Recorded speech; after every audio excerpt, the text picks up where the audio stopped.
ఓం శ్రీ సద్గురు పరమాత్మనే నమః. ఓం శ్రీకృష్ణ పరబ్రహ్మణే నమః. ఓం శుక్లాంబరధరం విష్ణుం శశివర్ణం చతుర్భుజం ప్రసన్నవదనం ధ్యాయేత్ సర్వవిఘ్నోపశాంతయే. ఓం గురుర్బ్రహ్మా గురుర్విష్ణుః గురుర్దేవో మహేశ్వరః గురు సాక్షాత్ పరబ్రహ్మ తస్మై శ్రీ గురవే నమః. ఓం శ్రీ గురుభ్యో నమః. యస్య ప్రసాదాదహమేవ సర్వం మయ్యేవ సర్వం పరికల్పితం చ ఇత్థం విజానామి సదాత్మరూపం తస్యాంగ్రి పద్మం ప్రణతోస్మి నిత్యం. బ్రహ్మానందం పరమసుఖదం కేవలం జ్ఞానమూర్తిం ద్వంద్వాతీతం గగన సదృశం తత్వమస్యాదిలక్ష్యం ఏకం నిత్యం విమలమచలం సర్వధీ సాక్షిభూతం భావాతీతం త్రిగుణరహితం సద్గురుం తం నమామి. జై సద్గురు ప్రభు మహారాజుకు జై. అందరికీ నమస్కారం అండి. ఈరోజు మనం భగవద్గీత యందు 2వ అధ్యాయము సాంఖ్యయోగము.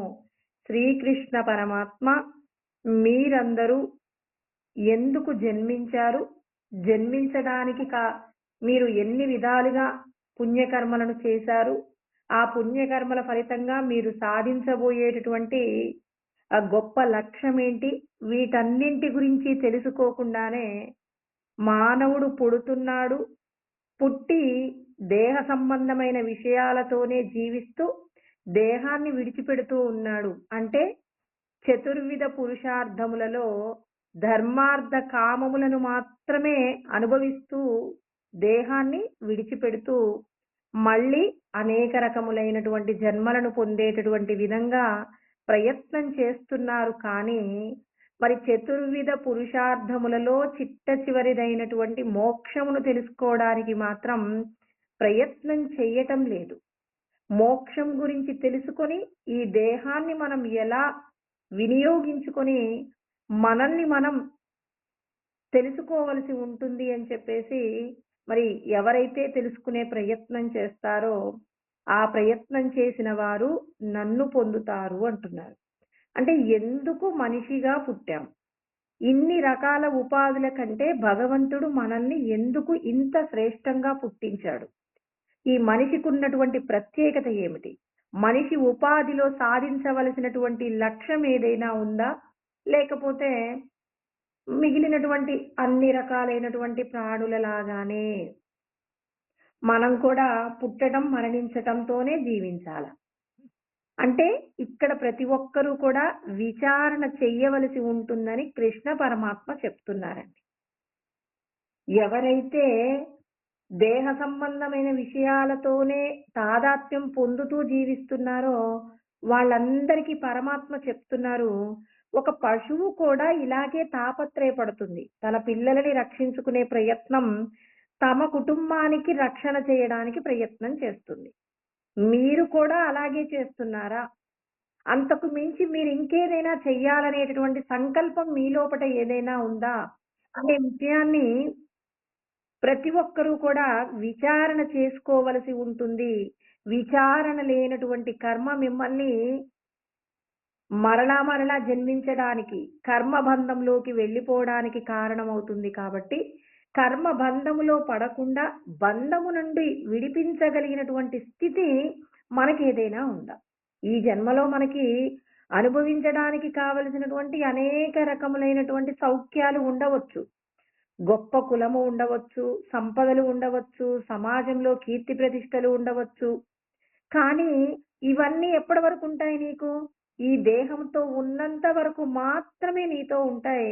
దేహాన్ని విడిచిపెట్టిన తదనంతరం నీ యొక్క ప్రయాణానికి కావలసిన వస్తువులు ఎక్కడ సమకూర్చుకోవాలి అంటే ఈ శరీరంతో నువ్వు ఉన్నప్పుడే మరి దేహ తదనంతరం మన యొక్క ప్రయాణానికి కావలసినటువంటి వస్తువులన్నింటినీ కూడా సమకూర్చుకోవలసి ఉంటుందని, మనం మరణించిన తర్వాత కూడా జీవించే ఉంటాం. అంటే మన శరీరమే మరణిస్తుంది కానీ మనము మరణించటం లేదు. మనం మరణించటం లేదు కాబట్టి మన ప్రయాణం ఎప్పటి నుంచి ప్రారంభమైంది అంటే కృష్ణ పరమాత్మ చెప్తారండి. ఏమంటారు అనంటే మరి ప్రకృతిం పురుషం చైవ విద్యనాది ఉభావపి వికారాంశ గుణాంశైవ విద్ధి ప్రకృతి సంభవానని. పరమ పురుషుడు ఎప్పుడైతే ఈ లోకాన్నంతా పాలించేటటువంటి పరమ పురుషుడు ఎప్పుడైతే తనను తాను ఉద్భవం చేసుకున్నారో అప్పుడే ఈ సృష్టి యొక్క ప్రారంభాన్ని కూడా ప్రారంభించారట. అంటే మనమందరము కూడా ఆది లేనటువంటి వాళ్ళమండి. కానీ పరమాత్మకి ఏముండదు అంటే యస్య సర్వేషు భూతేషు నశ్యత్సున్న వినశ్యతి. సమస్త ప్రాణులు మరణించినప్పటికీ ఆ ప్రాణుల యందు ఉన్నటువంటి ఆత్మ చైతన్యం మాత్రం మరణించకుండానే ఉంటుంది. అజో నిత్య శాశ్వతోయం పురాణే.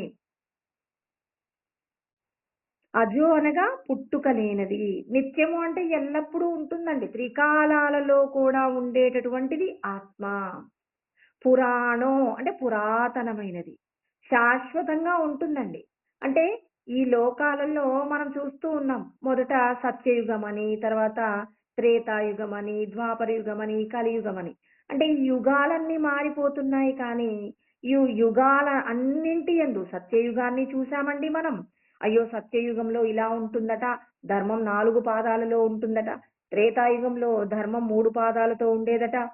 తర్వాత ద్వాపర యుగంలో 2 పాదాలు, ఇప్పుడు కలియుగంలో 1 పాదంలో ఉందని ఎవ్వరు కూడా ఏం ఆశ్చర్యపడాల్సిన అవసరం లేదు. మనమందరము కూడా అన్ని కాలాలలో ఉన్నామని కృష్ణ పరమాత్మ చెప్పారు. నత్వేవాహం జాతునాసం నత్వం నేమే జనాధిపాహ నచైవన భవిష్యామః సర్వే వయమతః పరం. మనము ఇప్పుడు మనం ఎవరెవరితో అయితే కలిసి ఉన్నామో వాళ్ళు మరి పూర్వజన్మలలో మనం అంటే పూర్వ యుగాలలో మనం ఉన్నాం, ఇప్పుడు ఉన్నాం, భవిష్యత్తులో కూడా మళ్ళీ ఉంటాం. మీకేం బాధ లేదు. ఎక్కడ చెప్పారండి? ఈ 2వ అధ్యాయం 12వ శ్లోకంలో చెప్పారు. మనం ఎప్పుడు ఉంటామట. అంటే ఆయా కాలాలలో ఉన్నాం. ఈ కాలంలో కూడా మనం ఉన్నాం. అంటే సత్యయుగం నాటి గొప్పదైనటువంటి ధర్మాన్ని చూసాము. తర్వాత కాలంలో వచ్చినటువంటి అవినీతి, అన్యాయం, స్వార్థము ఇవన్నీ కూడా జీవుణ్ణి ఆవరించి తానేం చేశాడు? స్వార్థంతో కూడినటువంటి కర్మ చేయడంలో ధర్మాన్ని మరి 3 పాదాలు అణిచివేసి ధర్మము ఒక్క పాదం మీద మాత్రమే ఉండేంత గొప్పగా మనం కర్మలు చేస్తున్నామండి. అంటే మనము చేసేటటువంటి కర్మలలో ఉన్న దోషాలే ఇవాళ మనం కష్టపడటానికి, ఇవాళ సమాజంలో మనకంటూ శాంతి లేకుండా ఉండడానికి మనం చేసుకున్నటువంటి పాపపు కర్మలే. ఎందుకు పాపపు కర్మలండి? దేహ సంబంధమైనటువంటి విషయాలే శాశ్వతం అనుకుంటున్నాం. దేహ సంబంధమైన సుఖాల కోసం నా వాళ్ళు, పరాయి వాళ్ళు అనే వ్యత్యాసాల చేత పరులకు ఏ విధమైన ఉపకారం చెయ్యాలన్నా ఎన్నో రకాలుగా ఆలోచిస్తూ మనం ఎవరికైనా ఉపకారం చేసినా వాళ్ళ వలన మనకేదైనా ప్రయోజనం ఉందంటేనే వాళ్ళకి మనం ఉపకారం చేస్తూ ఎత్తు ప్రత్యుపకారార్థం ఫలముద్దిశ్యవా పునః దీయతే చ పరిక్లిష్టం తద్దానం రాజసంస్కృతమని కృష్ణ పరమాత్మ గీతలో చెప్పారండి. 17వ అధ్యాయంలో మనకి 21వ శ్లోకంలో చెప్తారు. ఫలితాన్ని కోరి చేస్తున్నాం. ఏదైనా ఒక పని చేస్తే వీళ్ళ వల్ల మాకు ఇంత లాభం ఉంటుందని మనం వాళ్ళకి ఏదైనా ఉపకారం చేస్తున్నాం. ఎవరికైనా ఏదైనా ఇచ్చాము అంటే అయ్యో మొహమాటానికి ఇవ్వాల్సి వచ్చిందని ఇచ్చిన తర్వాత బాధపడుతూ ఉన్నాం. కృష్ణ పరమాత్మ అంటున్నారండి, దీయతేచ పరిక్లిష్టం. ఇచ్చిన తర్వాత బాధపడేటటువంటి మనస్తత్వం ఇచ్చిన దానికి ప్రయోజనాన్ని పొందకుండానే మనం ఏమవుతున్నాం? మనం ఎలా పోగొట్టుకుంటున్నాం? ప్రయోజనాన్ని ఎలా పోగొట్టుకుంటున్నాం? ఒక వస్తువును వేరొకరికి ఇచ్చి దాని వలన ప్రయోజనం రాకుండా చేసుకుంటున్నామంటే ఇచ్చిన తదనంతరం బాధపడుతున్నామండి. పరమాత్మ చెప్పినటువంటి సత్యాలన్నీ ఏంటి? మిమ్మల్ని మీరు ఏం చేసుకున్నారు? అధోపాతాళలోకి ఎలా తీసుకువెళ్తున్నారు? ఒక పని చేస్తే ఫలితం ఉండాలి, ఫలితం లేకపోతే మేము ఈ పని చేయలేమని ఫలితం కోసం ప్రయత్నం చేస్తున్నంత కాలం మనం బంధంలో పడిపోతామండి. ఫలితాన్ని ఎవరికి విడిచిపెట్టాలి? ఈశ్వరుడికి విడిచిపెట్టి మనం కర్మ చేస్తూ ఉన్నామనుకోండి, అలా కర్మ చేస్తున్నటువంటి వారికి పరమాత్మ ఆత్మవంతుడవు కావడానికి కావలసినటువంటి జ్ఞానమును శ్రీకృష్ణ పరమాత్మ మనకు అందిస్తూ ఉన్నారు. అంటే అన్ని కాలాలలో మనమున్నాము అంటే, ఏ కాలంలోనైనా మనమున్నాం. మనం చేసేటటువంటి కర్మ ఎలా ఉండాలో తెలియకపోవడం వల్ల, మనం ఇవాళ మళ్ళీ మనిషిగా పుట్టి ఆత్మ సంబంధమైన జ్ఞానాన్ని తెలుసుకుంటూ, మనల్ని మనం ఉద్ధరించుకునే ప్రయత్నం చేస్తున్నామంటే, ఈ ప్రయత్నానికి ఎన్నో రకాలైనటువంటి పుణ్యకర్మలున్నాయి. ఎన్నో జన్మల నుంచి మన యొక్క ఎదురు చూపులున్నాయి. ఈ ఎదురు చూపులన్నీ కూడా నిన్ను నీవు చేరడానికే. అంటే మనల్ని మనం తెలుసుకోవాలి అంటే, నీవు ఖచ్చితంగా పరోపకారమిదం శరీరం. పరులకు ఉపకారం చేసేటటువంటి ప్రయత్నంగానే ఈ శరీరాన్ని, మనస్సు, వాక్కు వీటిని ఖర్చు పెట్టాలి. భగవంతుడంటారు, ఎవరికో ఒకరికి ఉపకారం చెయ్యాలనే కోరికతో ఎవరికైనా చెయ్యొచ్చా అంటే, మరి పరమాత్మ కొన్ని విషయాలలో కొన్ని నియమాలు చెప్పారు. అందుకే ఏదైనా ఒక పని చేసేటప్పుడు జ్ఞానము లేకుండా కర్మ చేస్తాం. దానివల్ల నష్టపోతామండి. భగవంతుడంటున్నారు, ద్రవ్యమయాది యజ్ఞాత్ జ్ఞాన యజ్ఞః పరంతప. సర్వం కర్మాఖిలం పార్థ జ్ఞానే పరిసమాప్యతే. మీ దగ్గర ఏదైనా ద్రవ్యం ఉందండి. ద్రవ్యం కానివ్వండి, ఏదో ఉంది మీ దగ్గర ఇతరులకు ఇవ్వడానికి. మరి ఇవ్వాలనుకున్న దాన్ని ఏ మేరకు ఇవ్వాలో జ్ఞాన యజ్ఞము ద్వారా తెలుసుకొని మీరు దానిని ఇతరులకు చెల్లించవలసి ఉంటుంది కానీ, మరి నేను నన్ను దానం చేయమన్నారు కదా అని చెప్పేసి నా దగ్గర డబ్బుందని, లేకపోతే నా దగ్గర జ్ఞానం ఉందని నలుగురికి చెప్పడానికి నేను వెళ్ళాననుకోండి, పరమాత్మ ఎన్ని నియమాలు చెప్పారండి? ఇప్పుడు నీ దగ్గర జ్ఞానం ఉంది నేను చెప్తాను అంటే, మరి నా పరమాత్మ ఏమన్నారు? ఇదం తే నా తపస్కాయ నా భక్తాయ కదాచన నచా శుశ్రూషవే వాచ్యం నచ మాం యోగ్య సూయతి అని పరమాత్మ కొన్ని నియమాలు చెప్పారు. మరి భగవంతుడు ఉన్నాడు అనేటటువంటి ధర్మాన్ని నమ్మనటువంటి వారికి చెప్పకండి. వినటానికి ఇష్టం లేని వారికి చెప్పకండి. వాళ్ళు చేసేటటువంటి కర్మలలో పాపాలున్నప్పుడు వాళ్ళకి చెప్పమాకండి. ఇతరులను బాధ పెట్టేటటువంటి వారికి నా జ్ఞానం చెప్పకండి అన్నారు.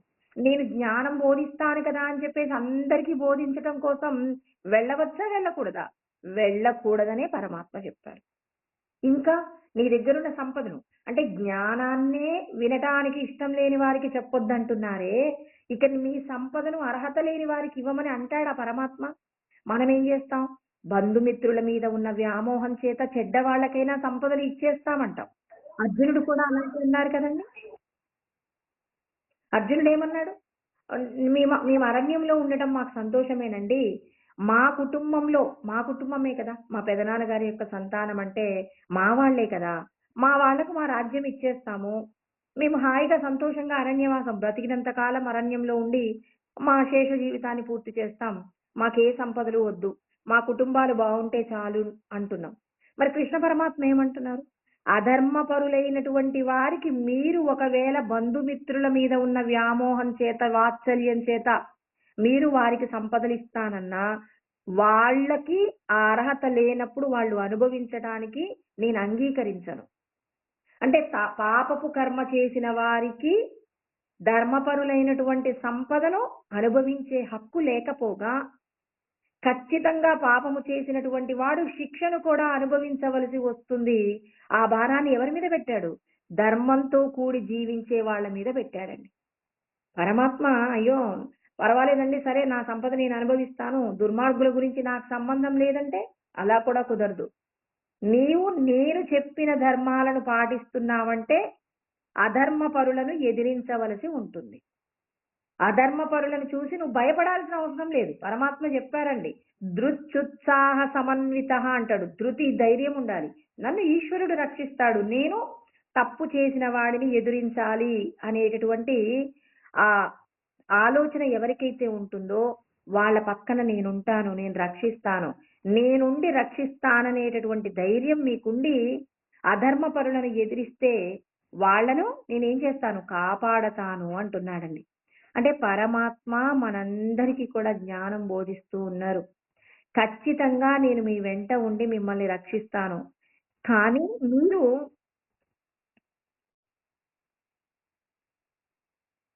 మీరు నేను చెప్పినటువంటి జ్ఞానాన్ని తెలుసుకొని మీ యొక్క శ్రమను, శరీరము, మనస్సు, వాక్కు, మీకున్న సంపద, మీ సమస్తాన్ని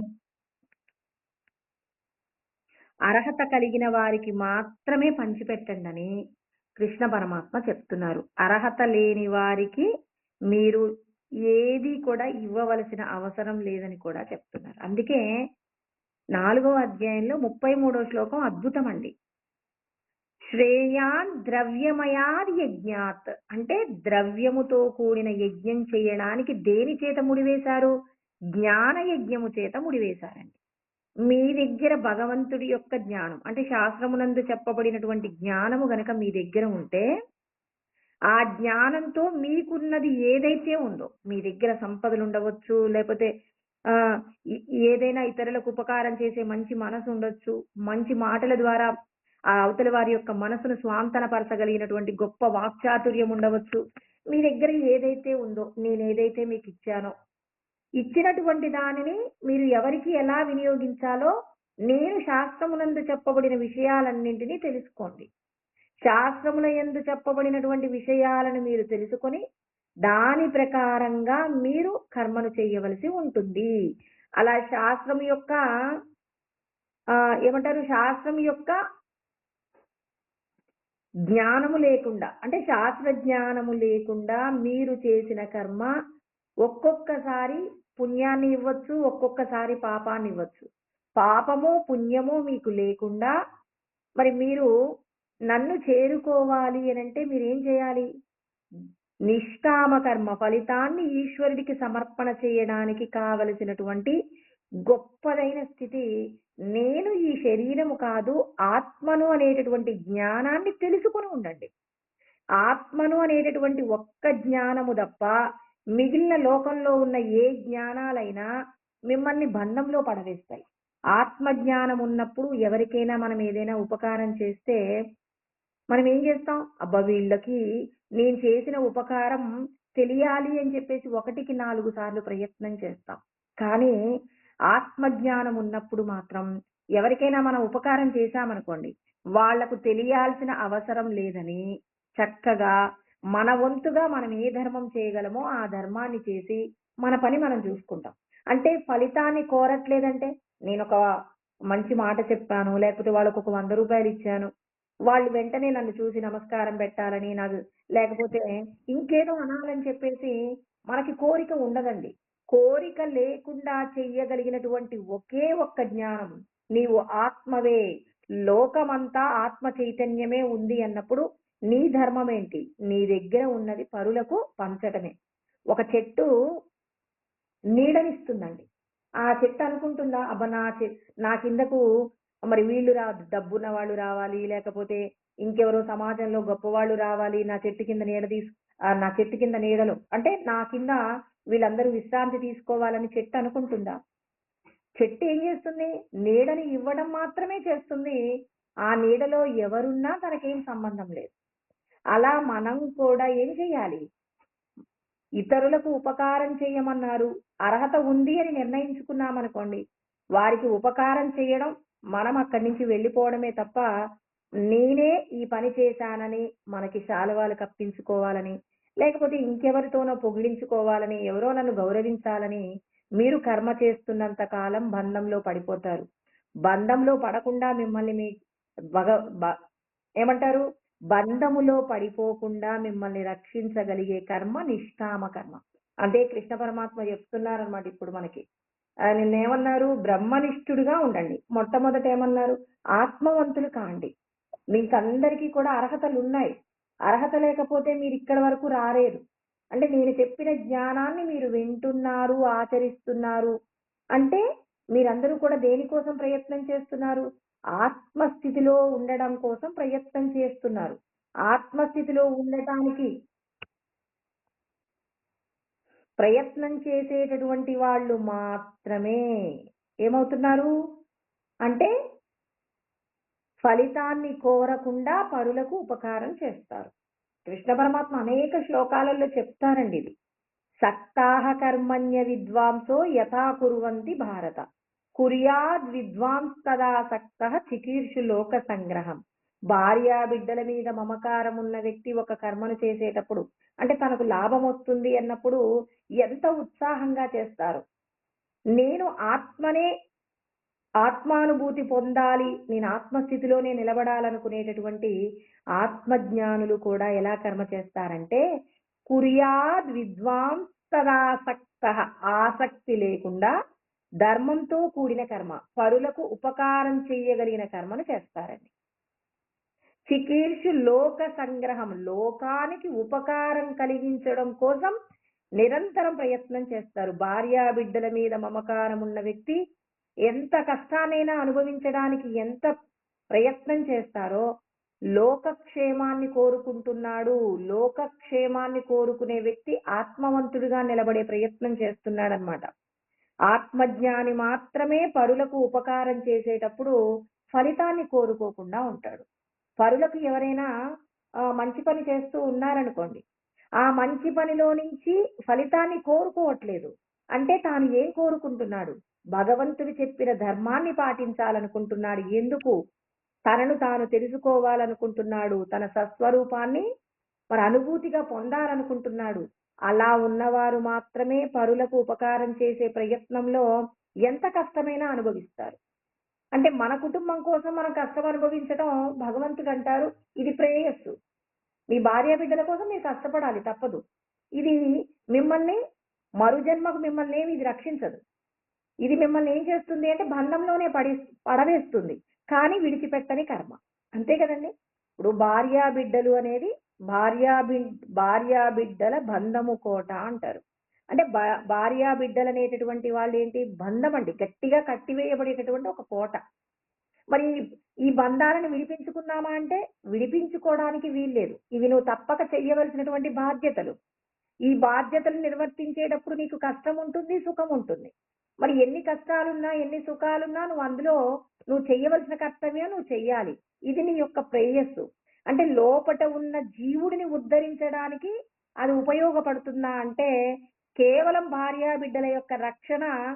మరి అది ప్రేయస్సు అంటే నీ లోపట ఉన్నటువంటి పారమార్థిక సత్యమైనటువంటి ఆత్మను మేలుకొలిపే ప్రయత్నం కాదు.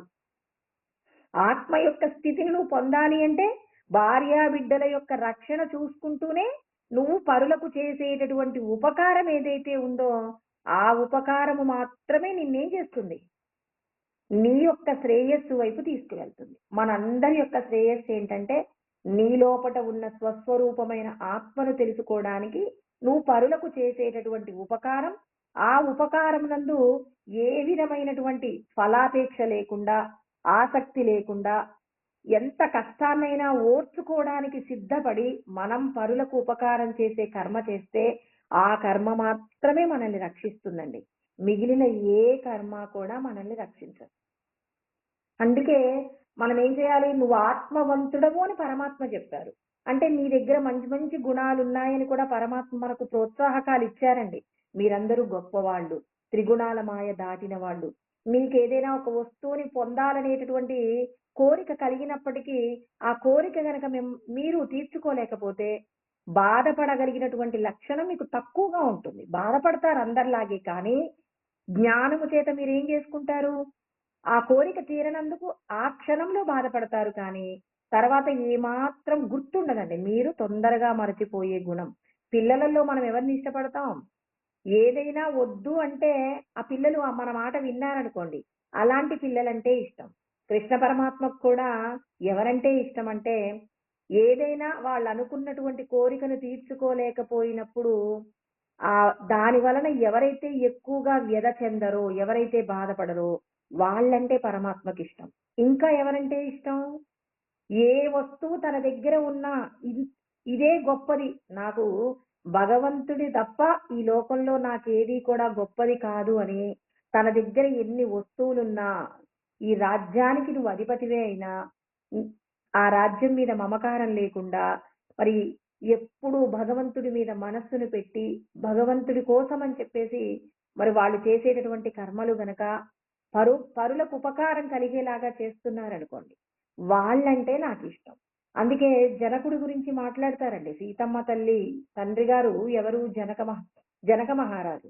జనక మహారాజు ఎలా ఉంటాడు అనంటే నిష్క్రియాత్మకమైనటువంటి కర్మ చేస్తారు. తనకు అప్పచెప్పినటువంటి పనిని చేయడంలో ఏ మాత్రమో ఏమంటారు, సామర్థ్య భేదము లేకుండా, అంటే శక్తి లోపం లేకుండా పనిచేస్తాడనమాట. ఎంతవరకు తాను శాయశక్తులా పనిచేయగలుగుతాడో అంతగా పనిచేస్తాడు. ఒకసారి జనక మహారాజుని పరీక్ష చేయాలి అనుకున్నారండి ఒకరు. మరి పరీక్ష చెయ్యాలి అనుకున్నప్పుడు జనక మహా జనక మహారాజు గారు మరి ఒక చోట ఒక సత్సంగాన్ని నిర్వహిస్తూ ఉన్నారనమాట. అలా నిర్వహిస్తూ ఉన్నప్పుడు ఏం జరిగింది, ఎవరో దూరంగా ఒక వ్యక్తి వచ్చేసి మీ మిథిలా నగరం అంతా కూడా కాలిపోతుంది అన్నప్పుడు జనక మహారాజు ఏమాత్రం కదలలేదు. అక్కడ ఆయన సభకొచ్చిన వాళ్ళందరూ మాత్రం అయ్యో మా ఇళ్ళు కాలిపోతున్నాయి, మా సంపదలన్నీ కాలిపోతే మాకు ప్రమాదం వస్తుందని అక్కడ ఉన్న వాళ్ళు చాలా మంది వెళ్ళిపోయారు. ఎక్కువ పర్సెంట్ వెళ్ళిపోయారట, 90% వెళ్ళిపోయారట. కానీ జనక మహారాజు మాత్రం ఏమాత్రం జనకకుండా ఉన్నారు.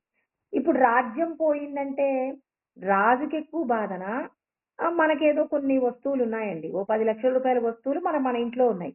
మన వస్తువులు పోతే మనకెక్కువ బాధ ఉంటుందా? రాజుగారి రాజ్యం కాలిపోతే ఎవరెక్కువ నష్టపోతారు అంటే, అయ్యో 10 లక్షలున్న ఇల్లు నా ఇల్లు నాకు ఇంపార్టెంట్ అంటే, మరి ఈ రాజ్యమంతా మరి ఆ మహారాజుదైనప్పుడు మహారాజు అయ్యో నేను ఇంత గొప్పగా జీవించేటటువంటి రాజ్యం కాలిపోతే నా పరిస్థితి ఏంటి అని మనందరికంటే రాజుగారు ఎక్కువ ఏడవాలి కదండి. కానీ ఏమాత్రం భయపడకుండా ఆయన హాయిగా అక్కడ కూర్చొని ఆయన ఏ సభనైతే నిర్వహిస్తున్నారో ఆ సభను నిర్వహించడంలో కించిత్ కూడా ఆయన తొత్తురుపాటు రాలేదట. అక్కడ ఉన్న పరిస్థితిలో ఇంతకు పూర్వము ఆ మాట చెప్పక పూర్వమే ఆయన ఎలా ఉన్నాడో ఆ మాట చెప్పిన తదనంతరం కూడా అలాగే ఉన్నారట. ఆశ్చర్యపోయారట, ఏంటండి మీరు వెళ్ళట్లేదు అంటే, ఈశ్వరుడు నాకు ఏదిస్తే దానితోనే నేను సంతోషంగా ఉంటాను.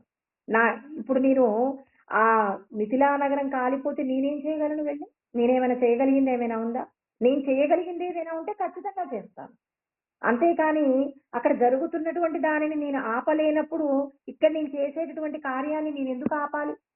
ఈశ్వరుడు నాకు ఏదిస్తే దానితోనే తృప్తిగా ఉంటానని ఎవరైతే ఉంటారో అలా ఉండగలిగినటువంటి స్థితి పరమాత్మకు నచ్చుతుందట. అందుకే కర్మణైవ హి సంసిద్ధిం ఆస్థితా జనకాదయాః లోక సంగ్రహమేవాపి సంపశ్యన్ కర్తుమర్హసి అని 3వ అధ్యాయంలో కృష్ణ పరమాత్మ 20వ శ్లోకంలో జనకుడు గురించి కూడా మాట్లాడారండి. జనకుడిలాగా నువ్వు కర్మ చేయవలసి ఉంటుందని కృష్ణ పరమాత్మ అర్జునుడికి చెప్తున్నారు, మనందరికీ చెప్తున్నారు.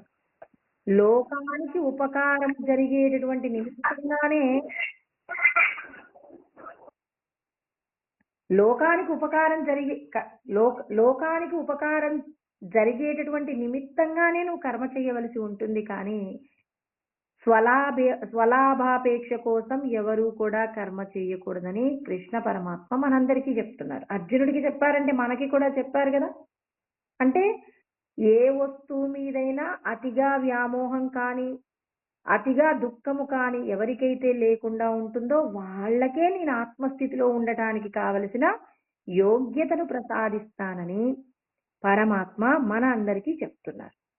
నీ లోపట ఉన్నటువంటి బ్రహ్మము నీకు దొరకాలి అంటే ముందు భగవంతుడు అన్నారు, ఇవన్నీ లక్షణాలు సంపాదించుకున్నారు.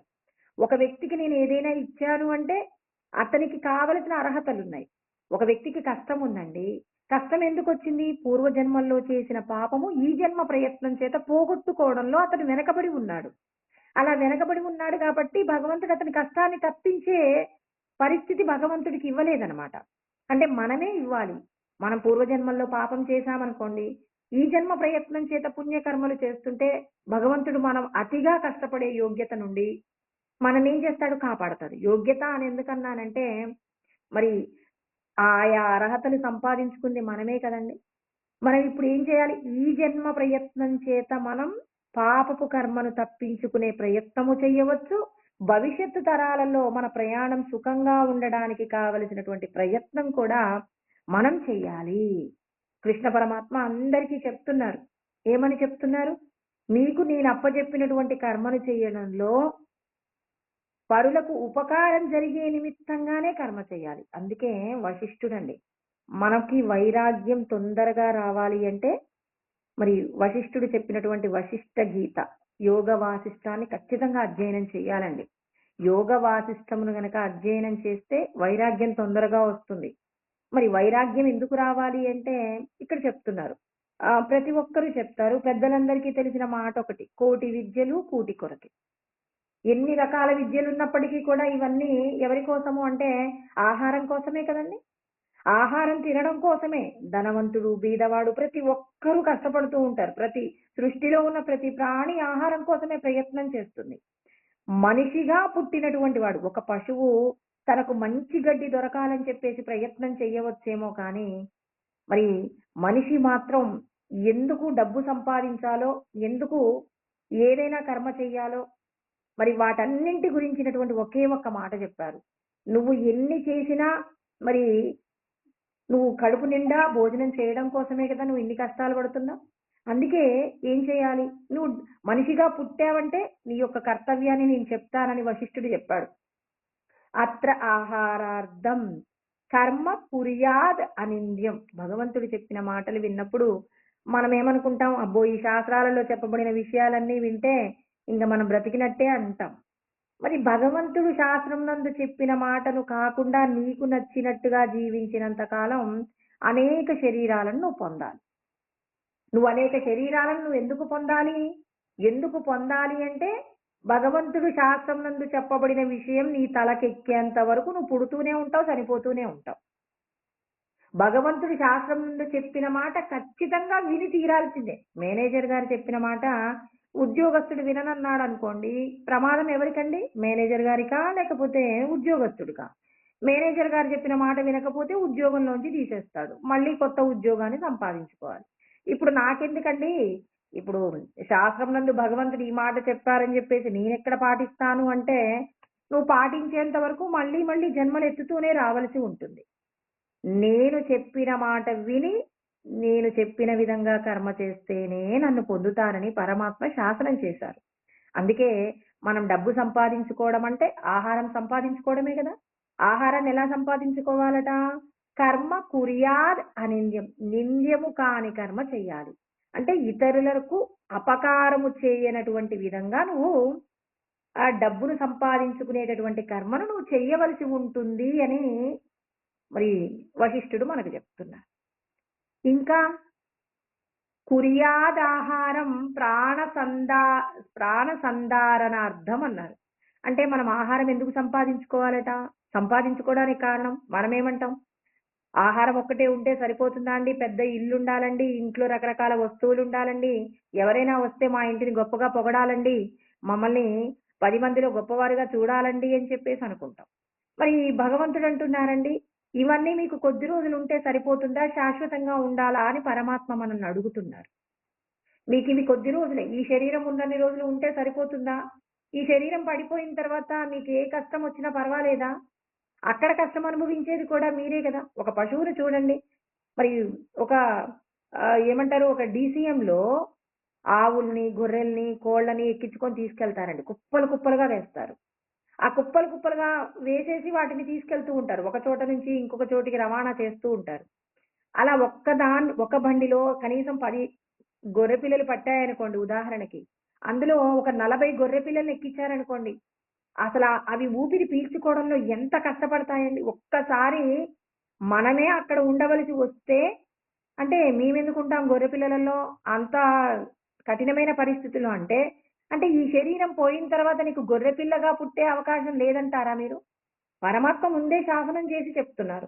మీరందరూ ఇలాంటి కష్టం అనుభవించే వచ్చారు తెలుసా? 84 లక్షల రకాల ఉపాధులలో కొంతమంది కొన్ని కొన్ని ఉపాధులంటే కొంతమంది ఏముందండి అందరూ ఏదో ఒక ఉపాధి అంటే మనకు కొంచెం భయం కానీ, అసహ్యం కానీ, కోపం కానీ ఏదో ఒక ప్రాణి మీద మనకుంటుందండి. మరి మీరందరూ కూడా ఇలా అన్ని రకాల ప్రాణులుగా పుట్టి చచ్చిన వాళ్ళే. అలా జన్మలు పుట్టి చావకుండా ఉండాలంటే ఈ జన్మ ప్రయత్నంలో నేను శాస్త్రమునందు చెప్పబడిన విషయాలన్నీ తెలుసుకొని ఆచరిస్తే మీరు నన్ను పొందుతారు. నన్ను పొందక మీరు ఏ విధమైనటువంటి స్థితిని పొందినా మీకు అటువంటి నరకం రాదు అనటంలో గ్యారంటీగా నేనేం చెప్పలేను. ఖచ్చితంగా రావచ్చనే పరమాత్మ చెప్తున్నారు. అందుకే భగవంతుడు ఏమంటున్నారు? ప్రాణాన్ని నిలబెట్టుకోవడానికి అంటే మీకు కొంత రక్షణ మేరకు మాత్రమే మీరు డబ్బు సంపాదించాలి. డబ్బు సంపాదించడంలో గనక ఎవరైతే ధర్మాన్ని విడిచిపెట్టి అధర్మంతో కూడిన కర్మ చేసి పాపంతో వచ్చినటువంటి సంపదలని మీరు అనుభవిస్తుంటే మాత్రం అది మిమ్మల్ని ఖచ్చితంగా నీచమైన యోనులలోకి తీసుకువెళ్తుంది అని పరమాత్మ చెప్తున్నారు. అందుకే భగవంతుడు అంటున్నారు, మీ ప్రాణాన్ని నిలబెట్టుకోవడానికే మీరు ఆహారాన్ని సంపాదించుకోవాలి, కానీ అంతకంటే అధికమైనటువంటి సంపాదన ఏమవుతుంది, మిమ్మల్ని బంధంలో పడవేస్తుంది. బంధంలో పడకుండా మిమ్మల్ని రక్షించగలిగినటువంటి కర్మ ఏమిటి అంటే, మీరు సంపాదించుకునేటటువంటి సంపద ప్రాణాన్ని నిలబెట్టుకోవడానికి నింద్యము లేని, అంటే పాపము లేనటువంటి కర్మ చెయ్యాలి. ప్రాణ సందార్యాత్. మరి ఎందుకు ప్రాణాన్ని నిలబెట్టుకోవాలి? ప్రాణం నిలబెట్టుకోవడం వల్ల ఏంటి ప్రయోజనం అంటే, ప్రాణం చాలా మంది అంటారండి, అయ్యో ఈ సంపదలు లేకుండా నేను జీవించి ఉండడం ఎందుకు, ఇలాంటి దుర్భరమైనటువంటి జీవితం నాకు అవసరం లేదు, అన్ని సంపదలు ఉండి నేను కూడా హాయిగా దర్జాగా బతికితేనే నేను జీవిస్తాను, కానీ ఇవన్నీ లేకుండా బతకడం నా వల్ల కాదని చాలా మంది సూసైడ్ చేసుకుంటారు. శాస్త్రం తెలిస్తే ఎవ్వరు సూసైడ్ చేసుకోరండి. ఎందుకు అంటే, మనము ఏ ప్రయోజనాన్ని పొందడానికి అసలు భగవంతుడు మనల్ని మనిషిగా పుట్టించాడో తెలుసుకోకుండా, అయ్యో నాకు ఇది లేకపోతే చనిపోతానండి, వీళ్ళు లేకపోతే చనిపోతానండి, అయ్యో వీళ్ళు లేకపోతే నేను ఎలా జీవిస్తానని, ఎవరి కోసమో నువ్వు ఎందుకు వచ్చావు? నువ్వు ఒకరి కోసం నువ్వు రాలేదు. నిన్ను నువ్వు తెలుసుకోవడానికే ఎన్నో జన్మలలో చేసిన పుణ్యం కొద్దీ నువ్వు మనిషిగా పుట్టావు. ఈ మనిషిగా పుట్టిన తర్వాత మీరందరూ ఏం చేస్తున్నారు? దేహ సంబంధమైనటువంటి భార్యా బిడ్డల మీద ఉన్న వ్యామోహం చేత, వాళ్ళను గొప్పగా పెంచుకోవాలి అనేటటువంటి మక్కువ చేత, ఆశపాశముల చేత బంధింపబడి మిమ్మల్ని మీరు మోసం చేసుకుంటున్నారు. మోసం చేసుకోవడం వల్ల ఎవరికి నష్టం అంటే, అనేకమైనటువంటి మళ్ళీ మరి తిరియక్ అంటే వెన్నుపూస అడ్డంగా ఉన్నటువంటి పశుపక్షాదుల జన్మలను ఎన్నో ఎత్తవలసి ఉంటుంది. ఆయా జన్మలు ఎత్తి కొన్ని లక్షల సంవత్సరాల పాటు నిరీక్షణ చేసిన తదనంతరం మళ్ళీ మనకు పుణ్యం ఉంటే మనిషిగా పుడతాం. అంటే మళ్ళీ ఇన్ని జన్మలలో నీకు మళ్ళీ ఇన్ని శరీరాలను పొంది ఇంత కష్టం అనుభవించాలనే కోరిక నీకుంటే, ఇవాళ నీ జీవితాన్ని నీకు నచ్చినట్టుగా వాడుకో, నాకేం ఇబ్బంది లేదు. అయినా నేనేం చేస్తుంటాను, మీరు చేసిన పాపానికి మీకు వెంటనే శిక్షలు కూడా వేస్తుంటాను. మీకు శిక్షలు పడకుండా ఉండాలి అంటే ఏం చేయాలి? మీరు నేను చెప్పిన విధంగానే డబ్బు సంపాదించుకోండి. అలా డబ్బు సంపాదించుకునేది ఎందుకట? తత్వ జిజ్ఞాసనార్థం. తత్వమును తెలుసుకోవడానికి మాత్రమే మీరు ఈ శరీరాన్ని నిలబెట్టుకోవాలి. శరీరాన్ని నిలబెట్టుకోవడానికి సంపాదించేటటువంటి డబ్బు పాపము లేనిదై ఉండాలి.